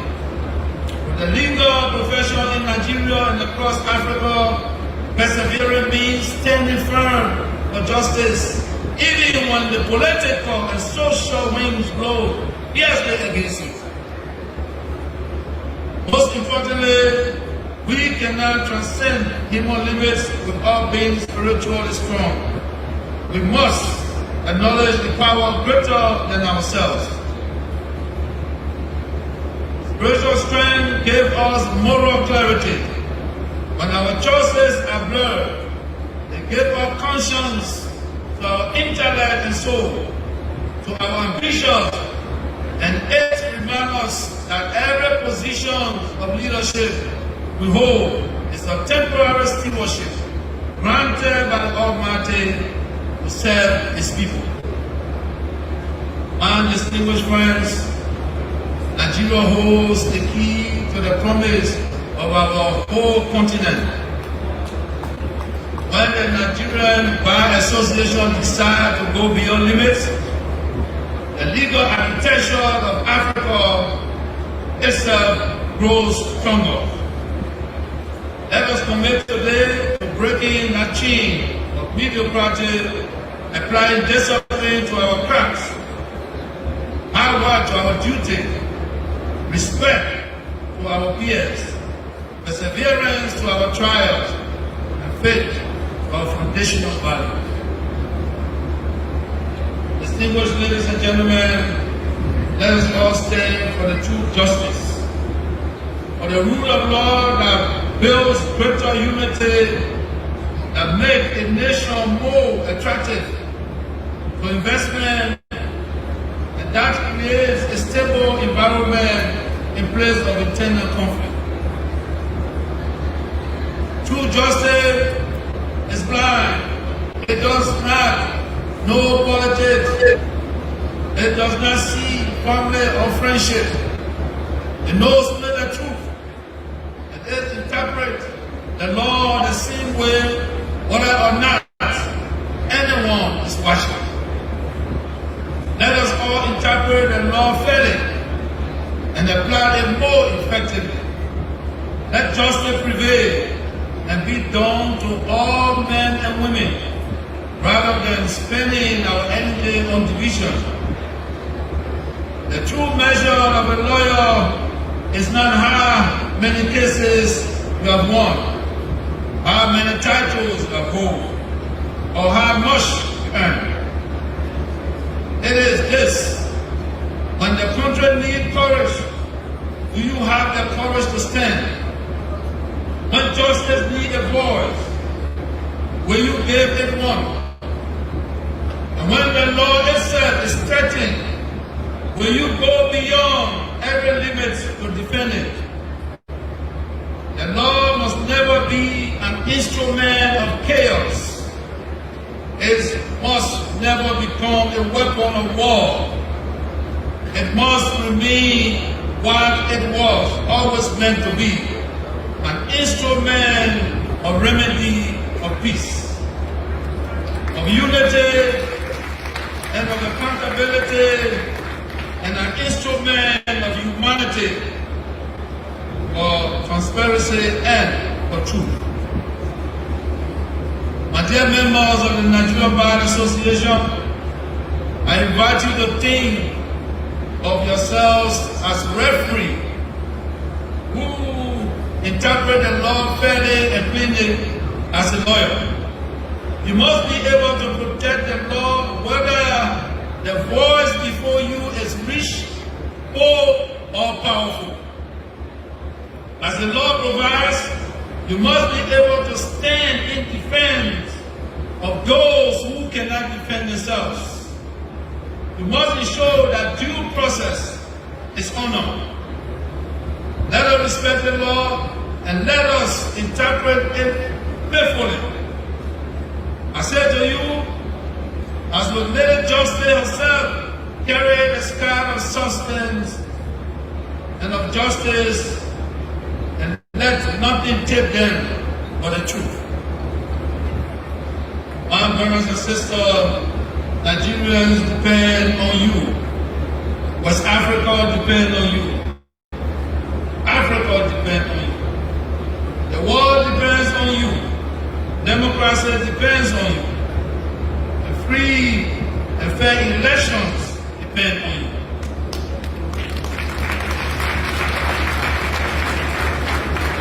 So I say to all of you here today, Africa must continue in peaceful coexistence, and we must all stand up for the rule of law, stand up for fairness, stand up for impartiality, stand up for gender equality, stand up for equality, stand up for humanity, stand up for peace, stand up for democracy, stand up against discrimination, stand up for accountability, stand up for free and fair elections.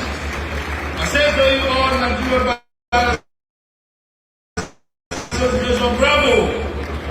Bravo! God bless the Nigeria Bar Association, and may God bless our beloved Africa. I thank you.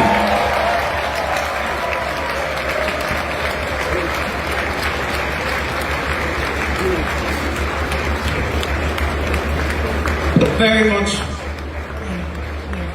Thank you so very much, the keynote speaker, the former president of Liberia, for an address well delivered. Thank you. We appreciate you, sir. Stand up, lawyers. The world depends on us. Africa depends on us. Thank you so much, sir. The law must remain a remedy of an instrument for truth. We appreciate you, sir. I would like to also thank Chief Emeka Obegolu, SAN, for that very powerful introduction of our keynote speaker. We appreciate you, sir. Thank you, ladies and gentlemen. We're very grateful, His Excellency. The address of His Excellency, the former president of the Republic of Liberia, political leader of the Congress for Democratic Change, George Weah, at the 66th Annual General Conference of the Nigeria Bar Association on Sunday in Port Harcourt. Well, let's turn to you now to have your say in the next few minutes, and that will be doing it for today, holiday in Liberia, the only country of the world that has millions holidays, yet poor, got absolutely nothing of a modern state to show at age 179, approaching 200 yet. Every month or two holiday, the country is crowned with holidays.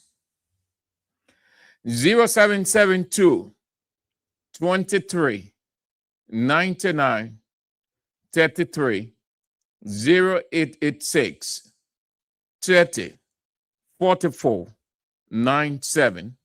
The women's line 0777 980375. Hello. Good afternoon. Good afternoon. Yeah, this is David King, and I do join you from my residence this afternoon. Let me appreciate you for this program that you have this evening. Mr. Andrews, the Unity Party, these are hateful people. By nature, they do not have any peaceful coexistence with any Liberian, be it from their own self or coming from other divide. You and I know that the Unity Party has always been a party that will criticize and don't do the right thing. Today, we are proud of President Weah to stand before such a large audience to present such a beautiful speech that brought chill to the spines of Africans who believe in democracy and the rule of law, not like our country owner Joseph Boakai, who does not believe in the rule of law and democracy. So I think they should go forth in the ears of the Unity Party government. They should believe in democracy, to believe in the rule of law, because country without the rule of law, that country is a lawless state. That country bound to crush. I think they should take heal from what President Weah has said to that body so that they can be able to proceed on a very peaceful note. Thank you very much. Have a nice day. Hello. Hello, Andrew. How are you? Fine. Yeah, my name is Abraham Newman. I call from Christy Police. Around Habio, member of Concerned Librarian for Justice. Thank you very much for playing the clip. I listened to some stations. Other people were saying things that they shouldn't be saying. That the president's delivery was not a professional. In fact, he was struggling to speak. But thank God I listened to it. He spoke well. And the Unity Party members, I don't know why it's a problem. I feel that the country is for theirs alone. So that anything they do is the right thing, and other people shouldn't criticize them for the wrongdoing that they carry on. So now, They were saying that the drug issue should be politicized. Cooking case should be politicized. But as soon as they embarrass Manajua, all of them started putting politics so that what they feel the country for the arts alone. So I want to say thank you to President Weah for taking the people to believe in the rule of law. In our country, the country on Bwaka does not believe in the rule of law and is destroying every institution of this country. He went to transport, he destroyed one, he already destroyed the security sector, is damaged, and the health sector everywhere it just scattered under his watch. So it is pitiful, it is hard to take, and we don't know how we're going to resolve it. Any person that will come next after Bwaka will face a serious problem. It has to be God to help that person to be successful in their league. So thank you for the show. Thank you too for calling on. Have a nice day. Women's line. Hello. Yeah, good afternoon, sir. How are you? Good afternoon. Yeah, it's Robert calling from Justice. Memo Librarian for Justice. Thank you, thank you very much. Thank you. I want to sit on a minute to tell President we are thank you very much. To appreciate him for the high level of speech and the honor that the Nigerian bar gave him to stay on that podium. I want to tell you thank you. No, thank you. We are proud of President we are. Because like recently, we don't make mistake 2023 we went to the pool and voted for President we are. Thank you. Let me tell you. I want for the educated fool in the country to listen to President we are and listen to the bar. Why President we are land on the podium and they respect rule of law, the constitution, they respect everything. The country where no rule of law, as my brother said, the country is a law. I want for the people to listen. Why President we are staying in the bar, the people start down, killing every speech that President we are analyzed, and they are clapping and they are yelling. They know the man speaking is true. So I want to tell they are all of God, like one boss, we are green teacher that stole our country money about party color over 1 time. I want to tell them the country is not for them. It's a very property. We will go to the pool to and no one got power or got violence over manipulation in the country yet. If you see that you got violence, we are just letting the peace to go to the ballot, so that on the 9 and so that on the 9%, we are coming back to redeem the country. Thank you very much. Thank you too for calling, Madam. Have a nice day. Hello. Yeah, good afternoon, Mr. Semadru. Good afternoon. Yeah, thank you for the fascinating discussion. I'm Peter David Kaso. I come from under the street light in Roy Johnsonville, an outstanding member of the Concerned Bureau for Justice. And let me firstly extend my thanks and appreciation to the most educated political leader of Liberia, His Excellency Dr. George Sanu Weah, for that particular splendid articulation. And he touched every sector of the African society, and which will bring what we call a political and a democratic tendencies on the political landscape of Africa. So, Mr. President, salute you. And when it comes to the issue of drugs, Mr. Sam Andrew, I think we do not need a rocket scientist. They have been proving from all indication that, and from the executive government, which is headed by Joseph Bwaka, they are the one that are consistently importing and exporting drugs into this particular country. That's why they have refused, to expedite those people that are being dismissed and those people that are being accused within this particular government. That clearly validated our argument that they are the ones that are involved with the issue of drugs. They only want to shape, and those people that have a team mind in the front, they are ugly towards and Maradua Hawatila. The records are clear. Maradua Hawatila, who know very well, no weak and mentally depleted group of individuals will come and tarnish the reputation of Maradua Hawatila. All right, Chief. And just go with impunity. Just like Mabwaka and Kunis will bear the consequences. That's why we are on the media and every angle the night, in the day, putting their feet on the fire. Thank you very much. Hello? You went off, Chief. Let's go to this side and then the women's line. Hello? Thank you very much. Good afternoon, Mr. Andrews. Good afternoon. And thank you very much. And a happy Flag Day to you and your family and every members of the King's family. Thank you very much, Mr. Andrew, for this day. So I'm Spencer Mohammed, and I call from down Coast Spoon Hill, Winter Community, a member of Concern Liberian for Justice. Look, Mr. Andrew, I think those who made this documentary a few days ago, President Weah as the number 3 most educated president in Africa, it did not lie.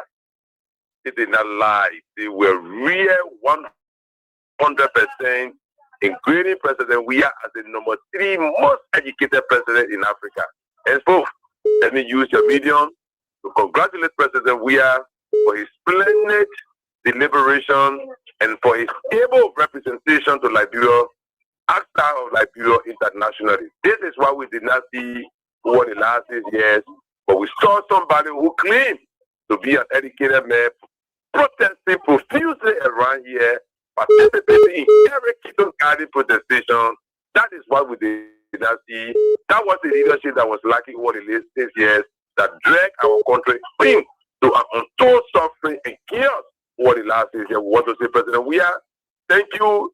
Keep building your image internationally. Keep making Liberia proud. Keep doing it. That's why some of us do not doubt in your ability.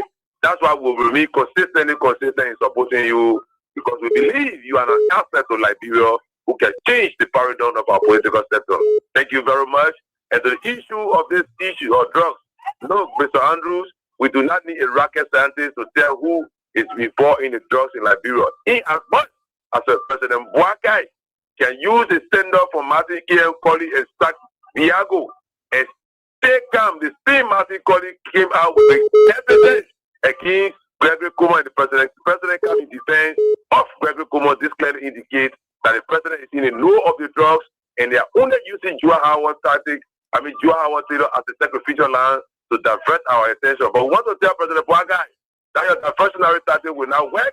You are in the know of the drugs. That's why you are protecting Gregory Kuma, because he's doing business with you. He brought this cartels and you and they are operating. All right, and destroying the and now we thank you. Thank you very much. Hello? Hello, Mr. Saint Andrew. How are you? Fine. My name is Momo calling from Fenner, calling you from Makobi. Thank you for the program. You know, I surprised you said a doctor said he's happy. Thank God the number is reducing. Lester Tenney, Unity Party supporter, Lester Tenney, he was happy over the death of Janjik Bagbe, former CDC supporter. Mr. Andrew, I got that from you and I felt cold born because the Quran told us with the Muslims that everybody will die. So if your friend die, you rejoicing. I don't know which part of the earth you from or you are living. But about the man did. When the news came out of Janjik Bagwe's death, he immediately took to his Facebook page to say, hey, CDC number reducing, meaning another CDC person has died, so it's good. Yeah, that's a mini clearly. That's a mini that, because he said the number is reducing. But you know, God don't reduce number. God gives number and God add number. For us, we say sorry to the bereaved family. We know CDC. Some guys are here, they are opposition to us, and they said they always enjoy Vakbe, Mr. Vakbe, they Vakbe on the radio because he know how to present the issue. We had no conflict. Then somebody called, he said that because you are saying he resigned, I heard that he resigned. Okay, maybe that the gods start to beat him like that because no hero will beat to themselves, be happy that their friend can die because you can be sick, you can die, your car can hit you, anything can kill you. So your friend can die and be happy. I listen to the speech. You know, when God gives you, nothing can take it from you. Ambassador, we have spoke. That's why you say people are looking for fault on it. They are looking for fault on it. But you know, understand, we'll not be following another show to bat on the show. Because when you talk about the issue, you're playing a clip. Yeah, I'm getting to leg that part, even from Freedom or from King's FM or every supporter of Banner. Because you know, they will say, it's for freedom. So say it's for freedom, you talk about the issue and you play the clip, the action that happened or the actual thing that happened, everybody know if I say it's not saying Andrew saying it or it's not Mr. William saying it or it's not other person saying it.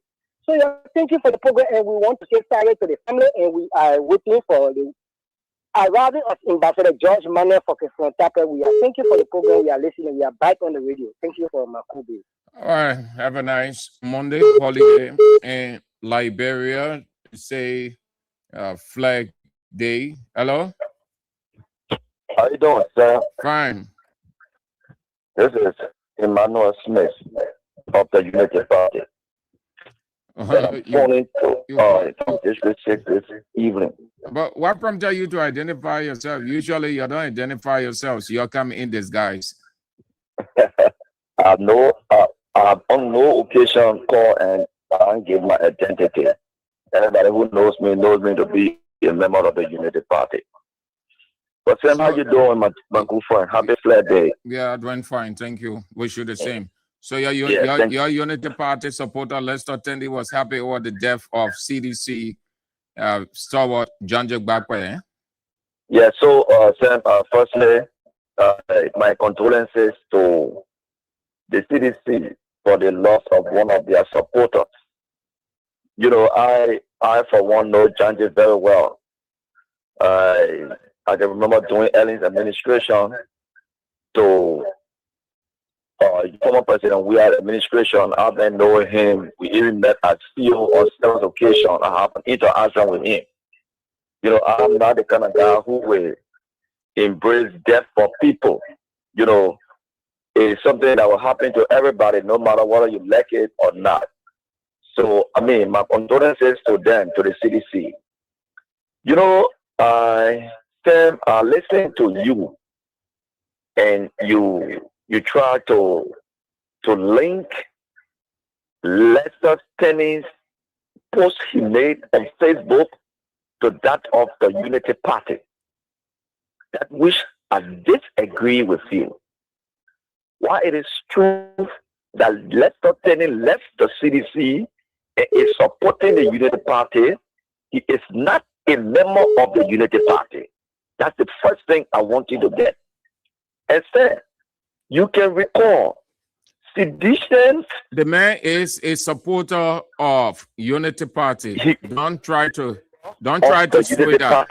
Lester Tendi, I agree. This is what I'm saying. Lester Tendi supports Unity Party. Lester Tendi, yes, whether by document or oral, Lester Tendi is supporter of Unity Party. But he is not a member of the Unity Party. Did anyone of you people condemn that? Did you see or read or heard any Unity Party person, officials condemning that? No. But Femo, that was an endorsement. When people speak individually as a part of citizen, that everything you go respond to. Will you have responded this way had it been? Wait. Will you have responded this way had it been a CDC person? Will you have responded this way? You think we're going to respond which way now to condemn? When you say what you are saying that Lester Tendi is not a member of Unity Party, but he supports Unity Party. If it was a CDC person that said that of a Unity Party person, will you have said that person is not a sedition or he only supports CDC? Will you have said that? You not here when you see? Will you have said that? Will you have said that? Particularly killing Joe Walker. Hey, my man. Didn't you see that? Oh, so you see now, but you were pretending that you empathizing, you justifying. Isn't it? You have this other Unity Party man in Hassan Fadiga who said that George Weah should die in plane. That no, Chief. No. Unity Party. That's why you see. I like to keep you. Then you can get very. The man supporting you. The man doing everything for you. That's why I can make me first with you. When you come on the LA intellectualize, don't scapegoat. Don't do other things. It's wrong. The man supporting you. Nobody, if CDC had done that thing, if it was CDC person, and that person comes or another CDC comes and say, oh, the person only supports CDC is not a member of CDC. You people would never say, yes, that's true. You'll say, oh, that's sedition. Every little thing that's sedition. Even if a person who is not a CDC person, once that person says something, you'll conclude that he is a sedition. Your Unity Party man, Lester Tendi, is a supporter of Unity Party. There's no way you can divorce it. Unity Party, he been supportive of Unity Party from the very first day that President Bouaga appointed him to UL. President Bouaga said, go sit down there because you cost George Weah. You cost all CDC people, so go sit down there. Now the same Unity Party man is saying, my man, hold on. The Unity Party man is rejoicing. He rejoiced over the death of John Jack Bakwe. None of you Unity Party people. So let's assume that the man is not a member of you people by membership, but he supports your policy. What you need to do, any rational person, it's not about whether the person is a supporter by membership or but the person supports you. You have not avoided the man's support. You welcome the man's support. Now the man rejoiced. He celebrated the death of Janje Gbagbe. None of you have the guts to say it's wrong. Then you come in, you say, oh, the people carry your casket, say Joe Baka Moda. Then I bring your man Hassan Fadiga. Then you say the man not a member of Unity Party. You see when we turn out, then you can say sometimes your Unity Party people, how you can reason? Let's take you, your chief. Hello. Yeah, but sir, why you gotta cut me off? I was making my point and you cut me off. No, but you don't want reason to prevail. You came to justify and not to allow reason to prevail. That's why you went off. You say CDC people have casket. You say CDC people have casket. So CDC people have casket. Who died? Who died from Unity Party? Because you reference the casket. Who died that they were carrying their casket? Who died? So in that situation, you have dead body in Janje Gbagbe. Your supporter rejoiced over it. He celebrated. And you people are saying that, and you even confirming, you joining Lester Tendi to celebrate. That's what you are doing by your justification. You're not sounding humor. You're not empathizing. Chief, don't tell me Sam. You are celebrating, you joining, you pretending like you are empathizing, you are empathizing, but you are celebrating the death of Janje Gbagbe. Then you pretended like you knew him, and you people were this, you people were that. Chief, I see you, man. Later. Hello, Sam Andrew. Good afternoon. Yeah. Yeah, thank you for the topic on the discussion this afternoon. As you say, Andrew, our platform, enough for the Unity Party platform. My man, the public broadcast story for everybody. Tell your own, my man. Story on our platform. Our platform. Hello. Yeah, Andrew. Yeah. My answer to that, my brother that left for the Unity Party. So, President, we on several occasions did condemn the action of some sedition when it came also to the story of Cassie. He immediately came and said, no, that was not right. That the CDC Council of Petra, but they don't remember these things. They only have couple parties in their brain and carry around. Then when the election was going on, when photo Cassie, we are condemning even when it's wrongful to the opposition, why you were fired for. And so many occasions, we are just correct the decision on some occasions. So it shouldn't be coming and be saying things because they are doing evil to the country and living on the CDC. No. These are now being the way everybody looks like. They are destructing the CDC is not destructing. Thank you very much. Thank you too for calling. Have a nice day. You justifying. You started on a good footing. Say you empathizing. We consider that. We can't doubt. But then you bring in justification. Once you put in justification or you start to justify, it negates anything of its sympathy. What it brings out is pretense. You can do that. You're a United Party supporter. You join Lester Tendi to say, yeah, a good element die. Then you pretending like you knew the man, even if you knew the man. You should not. It's not about justification any longer. No. Let's take this one. Hello. Good afternoon. Good morning, sir. Yeah, hi, madam. Hi, how are you? I'm doing great. This is Rebecca calling from. I don't know. Am I clear? Yeah. Let's hear you speak. Thank you so much for the show and the topic on the discussion. Andrew, I just called in. I'm a Unity Party brother that called and want to justify people's self the death of our fallen hero. Now, even during the campaign time, the city was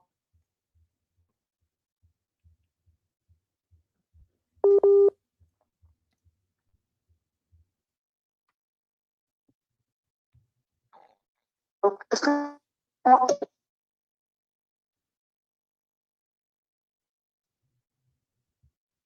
When people, we saw Jackie Scott die to dumpster, and they were happy about it. They need to stop what they are doing. We are all citizens. We are all free. And die. It should be something for everyone else to grieve for what the person left for party they didn't want. I challenge him to show one cause for a sedition when you see a cause for sedition publicly. To rejoice over somebody death. I challenge him. That's what I make me to call on this show. And because we are not evil, that's the reason why. When he got out, I was in a barracks too. By him to get pregnant to date to the girlfriend and he living. So he should stop that. We are all, don't care which party you're from, whether green party or blue party or red party, we are all citizens. That when somebody lost their relatives, then you come on Facebook to make mock Tony and Lester Tony or whatever they call him. When we go there, we bring it back. We don't leave it in the graveyard. I want to extend my sympathy to my family, my people, my people, because John Jay was not just superintendent, but he was a mentor for most people in that beginning. That he definitely broke every one of us our hearts, but is all. And also to my own party, CDC, I want to say, let's take heart, let's continue to be strong, let's hold on together, let's hold together for the betterment of our country. Thank you for having me, brother. All right, madam. Thank you too for calling in. Have a nice day there in the United States. Back to Liberia. Hello. Yeah, this is Emmanuel Smith. I'm back on the line. Let me conclude. My man, no, you should not. You should not. You justify. You celebrated with I'm Lester not Tenney. justifying anything. But what are you doing? That what you did. You justify when you start comparing. Listen, chief. That simple should have reasoning. My allowed man. me to make Listen, my I'm not statement. sure I have allowed you. Listen, it is. I have no reason to doubt that you aren't educated. You are highly educated. Hence, when you put justification in such a situation, you are saying that you are happy. You share the same belief, the same opinion of the person who rejoiced over the death of John Jay Garfield. But what you are saying? But you're comparing, you say CDC people had casket Ryan for You Waka. allow me to learn. You are going to see where I'm dropping. My man, When you no, allow no, me to I learn, don't. No, you should you not allow me. No, and you just should start not have saying brought all that. kind of things. You should not have brought that inside. You should have brought no Sir, comparison, I will make no an analysis. justification. I'm saying Chief, something. Give me no, let me learn on it. no. You should not I have brought wanted that. you to understand. No, Let me say no. this now, Listen, right? you listen to me. I can I'm cut you listening. off anytime. I am teaching you simple reasoning on cultural ground in a situation like this. That's why God in heaven himself, who created all of us, in 1 Thessalonians 4:18, he said, therefore comfort one another, meaning empathize, show empathy. Romans 12:15, he said the same thing. Whether you have something against the person or not, the fact that you have death, you empathize, you sympathize. You cannot come to say, CDC had cascade, CDC doing it one. No, when you bring that one in, then you justifying. You mention nothing of such. If you're empathizing, you're empathizing. So you speak quickly and get off. So I can speak now, Chief? Yeah, but if you bring any comparison, you're off. But why when we're discussing, you don't want us to make comparison when you can always make comparison with other people. My man, this is death. If there are any political Good. concerning, you can call with Death conversation intellectualize. we having. That death. So That I'm death, saying- baby. So you satisfied, you happy over John Jay Garfield death. It comes with morality, right?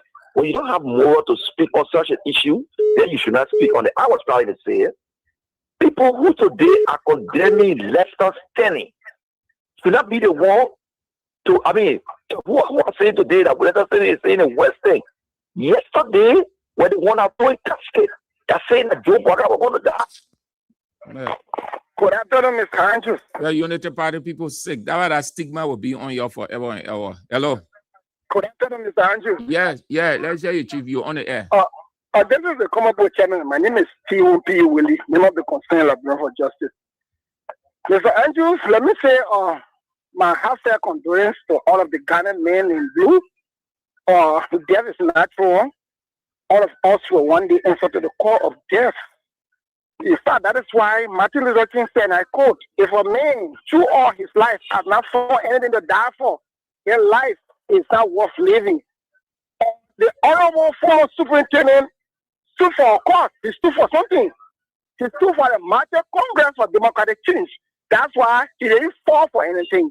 Unless the United Party and or Kenny or whoever he call himself, who cannot stand for anything today because they are too so low, they are going across the world collecting criminals in the name of bringing investors, bringing money to Liberia. Their own investment is polluting our society with criminals, taking it from all over lives, whether it's from Guatemala, whether it's from Haiti, all over the place, and robbers, just sellers, just dealers, collecting them because they cannot sue for anything. So they will fall for everything. Dr. Kenny, you can't stand for anything. Because you can't stand for anything, you will fall for everything. You will fall for everything. That's what is happening to you. You are not like that hero. The foreign man is a hero. You will be remembered as a hero. You will be celebrated as a hero. You are not. You are not. You are a loser. You are a loser. That's who you are. Thank you. Thank you too for calling. Have a nice day. You guys will have to stop. You know that you people are noted. Sorry, but you people are noted for that. Let's go to the women's line. Hello. Hello, Mr. Sam Andrew. Yeah. This is Satakia Zulu calling from the Oro, concern for justice. Sam Andrew, what the man is saying, he don't have any moral. You don't even have to get him on the platform.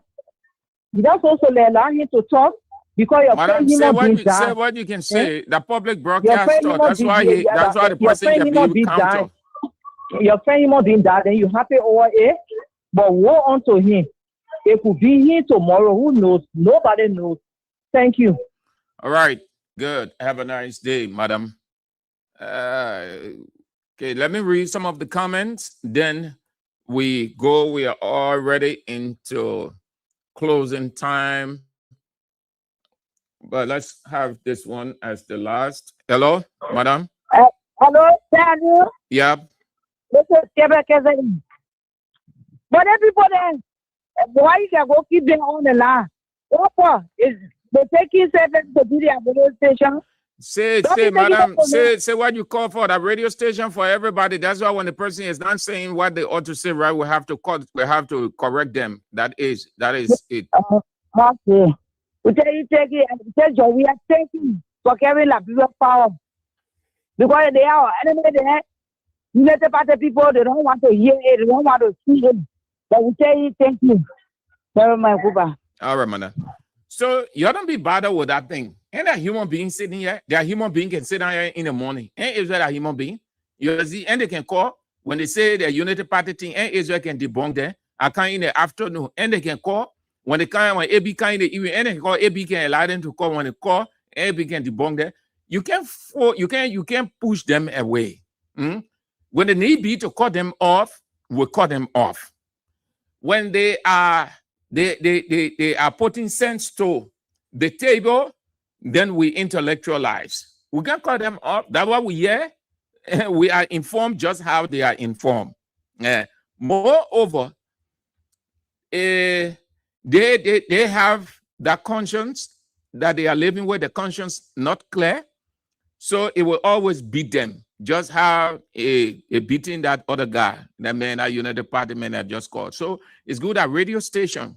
Thousands of people listen. So you don't have when you say we'll cut the person or then the rest of the people will not know. Then we'll be covering up for them. They will not know. So they were the man king and the man justifying.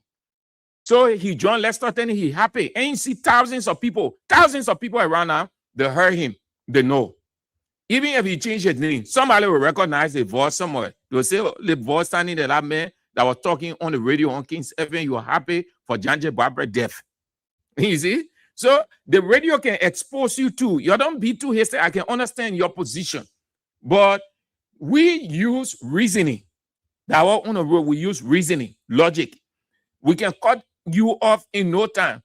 But when we just caught you or the thing, maybe something you won't say that will expose you by way when we cut you off, then you're not saying you're not know. You see, you know that man. That man, even in your area, some people know. Even if you change your name, some people know his voice very well. They'll say, oh, can you imagine? They will not come in your face and tell him, but they will start discussing. And other seditions that are around, they will fight to know him. So by the time they know him now, they hold a personal against him. The hard radio looking, radio can expose you. Radio can make you vulnerable. Radio can protect you. Radio does different things. That is why the people say when you're calling into a radio station, know what you're going to say. It's not because you have the right or you want to express your political opinion or because of your power. I mean that your party in power. Yeah. The man exposed himself. The man John Lester Tenney, he happy. His conscience, even if he use fake name, but his conscience is never clear. Never. They're celebrating. Celebrating the people happy. Unity Party people happy with the death of John J. Gbagbe. That's what they're doing. And they're calling in here, may call. Lester Tenney say, oh yeah, CDC no more reducing it. Correct. Let them continue to die. Then the man call. Then he comparing. Only a heartless character does that. Why if somebody dies from your family? When then people in the community say, but the man said this one this time, or the man's sister or the man relative said yeah. How you will feel? How you feel? How you feel? You can do that.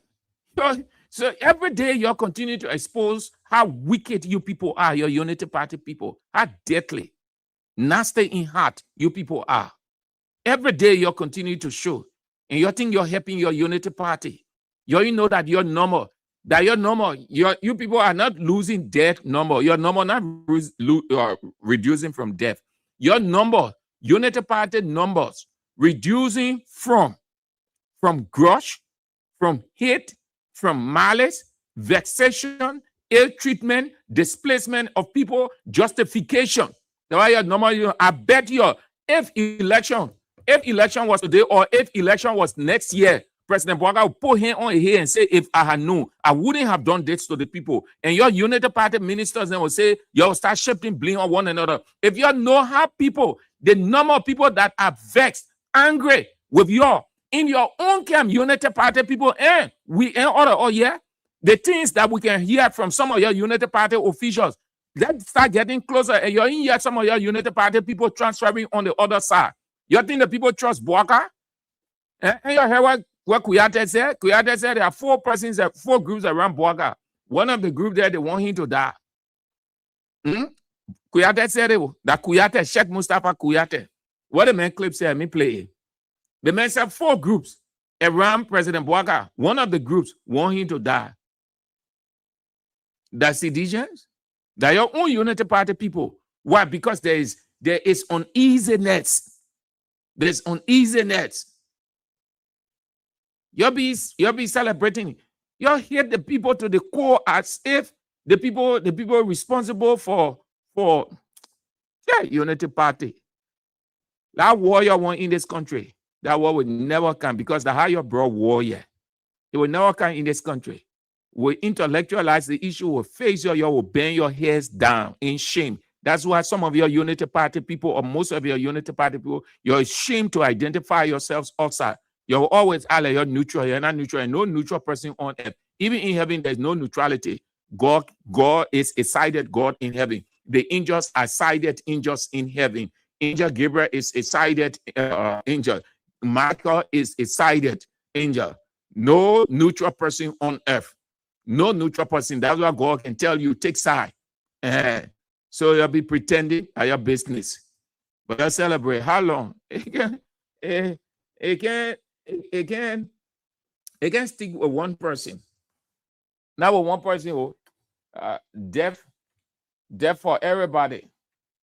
Every living human being is a candidate for death. Every living human being is a candidate for death. Every living human being is a candidate for death. That's why God said it is appointed unto man. Is it appointed unto man? What? Death. Death. Death. Everybody will die. Same God created what people been dying. People crying all over the place. When you rejoice over another person's death, it's just a matter of time before it hit you. When it hit you, it hit members of your family. That's how the thing look. That against that backdrop, God said, no, don't do it, because I created a war and I put death in the midst of human beings. It can happen to anybody at any time. Romans 12:15. Just look up Romans 12:15. He said, rejoice with those who rejoice. Mourn with those who mourn. Rejoice with those who rejoice. Mourn with those who mourn. That God say, oh, these are not St. Andrew's words. These are the words of God or God's instruction. Romans 12:15. That's why he said, look it up, you will see it. And the last line, he said, mourn with those who mourn. He didn't say celebrate. He didn't say celebrate. He didn't say mock. He didn't say despise those who are mourning, those who are grieving. He said, mourn with them. That means show sympathy, show empathy. And the simple logic that God sent in this message or in this line, it means it can happen to you, it will come to you. When your time comes, when you mock at people, when you rejoice over the death of another person, when the time comes, when it happens to you, they will rejoice over it too. So the way you're looking at, I bet you anybody lost, anybody died from Lester Tenney family, you will see Seditians will be happy, they will celebrate it. And what would be Lester Tenney response? He will not want it. What would be his family response? They will not want it. They will see it as bad thing. Now they will start saying all manner of things, but they, even though they know that Lester Tenney sowed seed, but they will not want to accept the seed. Everything that you see happening in the Bible, every time you see somebody suffering, going through some kind of terrible situation, it means they are reaping the seed that they sow. You can sow seed from your heart, your mouth, everything that you see people reaping. When you sow good seed, you will reap good fruit. When you sow bad seed, you will reap bad seed. If you rejoice over another person's death, you have sown a seed in your life, in your family life. If you die, somebody from your family will die, and it will hurt you bad way, and you wouldn't know at that time that you rejoice over another person's death. But it is that which you are reaping because you celebrated another person's death when you should have shown sympathy. That's what God meant when he said in Romans 12:15. Look it up. You people are Christians. Look it up. Romans 12:15. He said, rejoice. Rejoice with those who rejoice. That's the only place he used the word rejoice. That means you're celebrating. You're having your party, you're having good life, you're having your wedding, you're having your anything of enjoyment, anything without sadness, anything without hurt, pains, sorrow. He said rejoice. So when kids have been celebrating, yeah, people can't celebrate with us. When you're celebrating your birthday party, your wedding anniversary, whatever, your club activities, then God say, everybody must rejoice too. Because when you're celebrating your own party too, you want your friend to come and rejoice. So sow that seed of rejoicing, of rejoicing. Then, on this one we honor, the man used the word mourn. Mourn. That means to grieve, hurt, pains, frustration, anger. You know, you can, when somebody is, Unity Party people. The man said, mourn with those who mourn. Mourn with those who mourn. Look up the word, what mourning is. Mourn with those who mourn. Amen.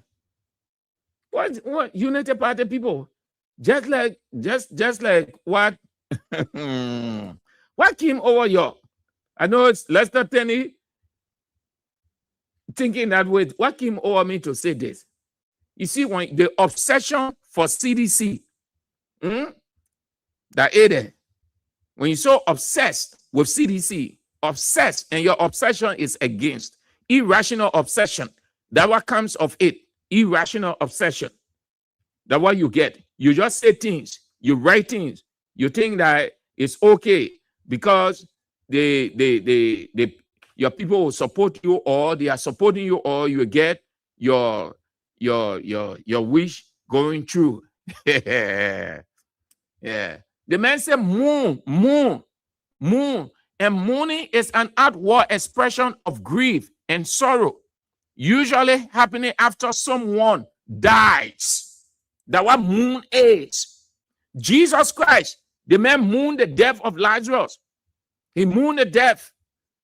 And there were other deaths or death news that Jesus heard. And he showed empathy. He sympathized. That's why they say, mourn, rejoice with those who are rejoicing. Mourn with those who are mourning. He did not say celebrate anybody's death. The last thing you ever want to do is to mock the grieving family. The last thing you ever want to do, you can have all of the political disagreement, discussions here and there, it means nothing. But when death has befallen a family, you don't see it, you don't make it a political weapon to make fun.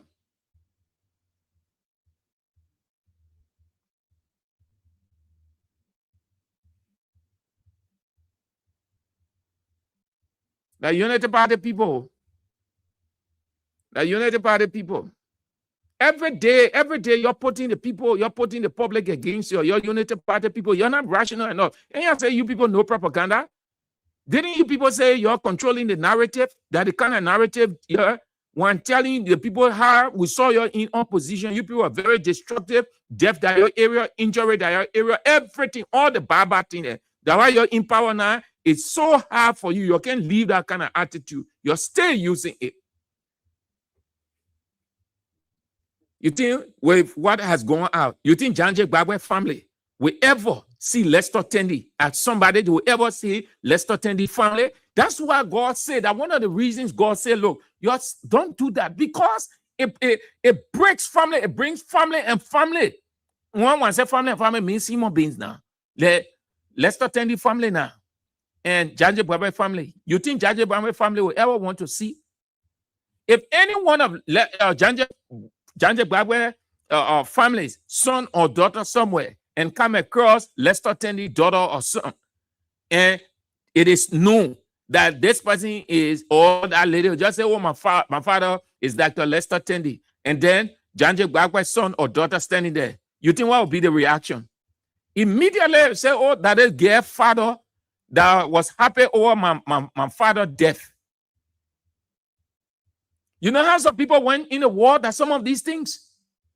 But you're United Party people, when you're in power, you can allow reason to prevail, common sense rather. People kept grudge in their heart for years. Some of these things. That situation like that, people don't let it go. They can keep it in their heart. Political thing and social thing, they ain't got time for that thing. But when you rejoice over the death, that family there, that family can forgive you. They can't forget it. Lester Tendi family and Janje Gbagbe family. You think of the news that gone out now, far and wide. Since he made that statement, when Facebook took it, they spread it. You think what's happening? You're going to hear some things. If I were Lester Tendi, immediately I come and ask for forgiving and ask God to forgive me, because God in heaven himself, God is mad with Lester Tendi. I know Tendi or Tendi. God is mad with him. Why God is mad? Because it's a disrespect, a breach to God's instruction, God's caution. Romans 12:15. You look it up. Romans 12:15. He said, rejoice with those who are rejoicing, mourn with those who are mourning. He said, make fun of the mourners. Let's read a few comments. Now, United Party people, then we're out. Let's see you. Mommy Jackson said, I haven't seen or heard such like what is happening in Liberia. What planet are we on? Is Liberia on planet Earth? I don't think so, because I have never seen someone rejoicing over death. All right, the United Party people at the era. Ruth Baudouin said, death is not for one person.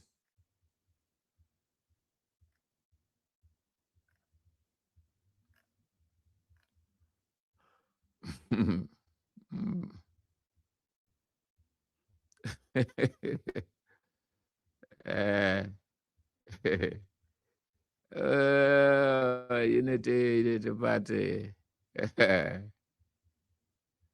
Okay. And my brother, you watch it, eh? That's good. That's good. Rebecca Carter said, at least, President, we are told the people to sit down. If that was Bouaka, he will ask if I should tell the people to sit down. You see history? Forget. That's true, Rebecca. He tell to educate, he said, but tell them to sit down. Oh, God. Ibadan Bro said, President Bouaka, I am not surprised that you have congratulated Police IG Gregory Coleman. Why wouldn't you do so when he's concealing the involvement of your son Jojo, who was named by Colombian cocaine cartel? Jojo responded to the cartel.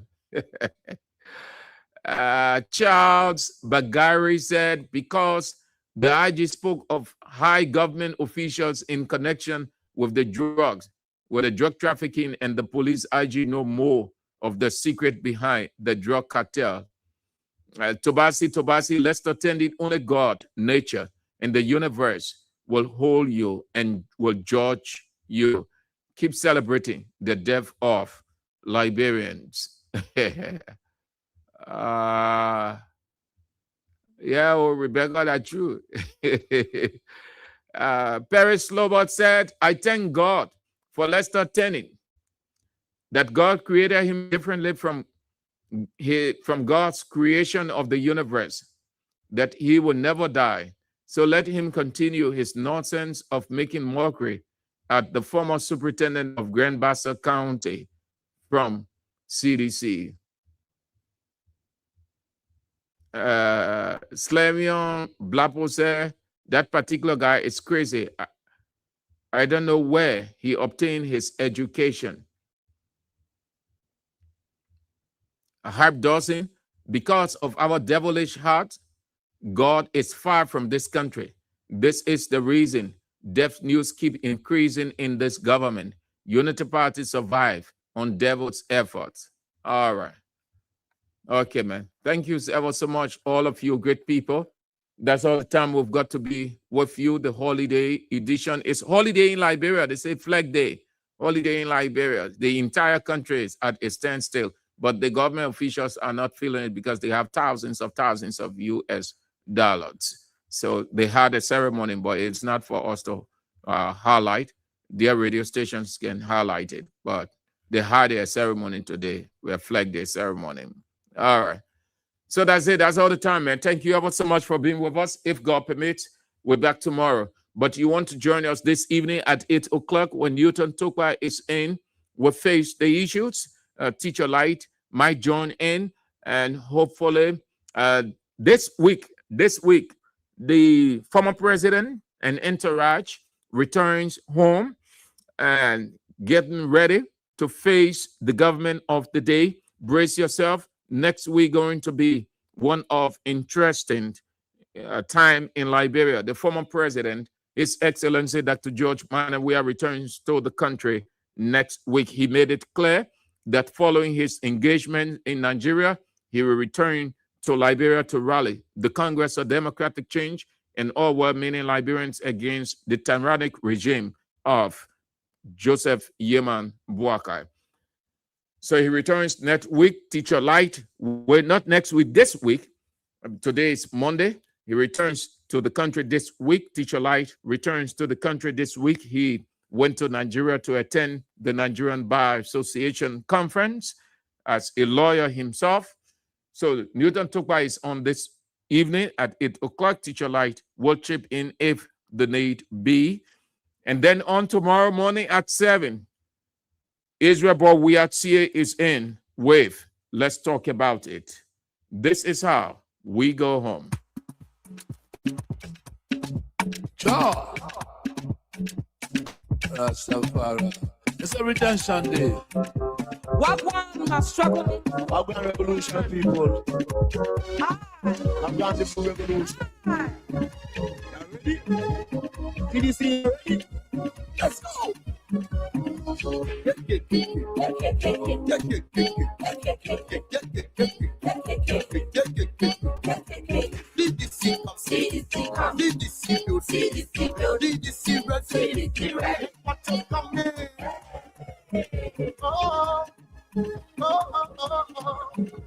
Yeah, we building a new home.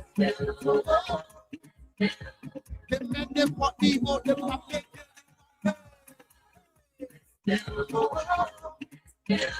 We did it before, and we can do it again. The men them what we want them to make.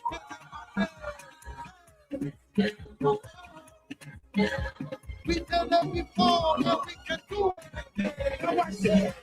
We coming again. We coming again. We coming again. We will do it again. We coming again. We coming again. We coming again. CDC coming again.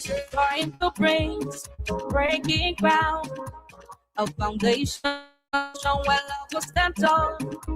Every break can be a piece of our hearts, a place we call our own. No matter what the road we go, he was arising. The rules are taking shape, building a new home. With love from the start, through laughter and tears, through the struggle we face, we're building strong, filling through with joy and grace.